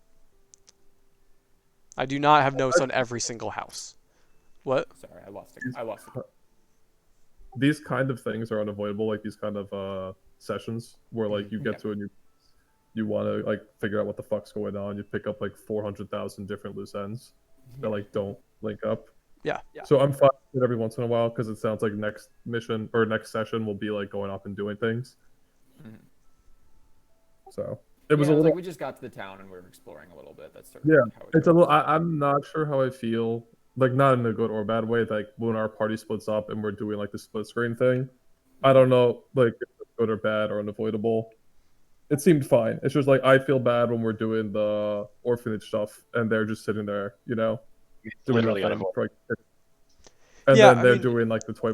I have Where seen off parties the that do both, where they're like, yeah, splitting up's fine, stuff will happen. I've seen parties that are like, just don't split up, it'll be fine. And so y'all can sort of ponder that over the week and decide how you like it. Because from my perspective, it worked fine. But again, I'm DM and I got to play the whole time. So unless y'all are RPing. I think I definitely would have disliked it if we had like a clear goal in mind that we just sort of dropped and didn't focus on. But I think this was an important like, hey, you've come to the next phase. We're done with Barovia, right? We're in Valaki now. Like getting acclimated and understanding what's happening in Valaki, I think is like a pretty important step. And if we had all done it as 5, it would be like kind of story wise pretty flat because we'd just be walking around like convoy everywhere. Sure. And 2, I think it's like cool to let our characters sort of develop a little bit, right? Like the whole thing with Mange intimidating Rictovia. I can't even fucking remember his name now.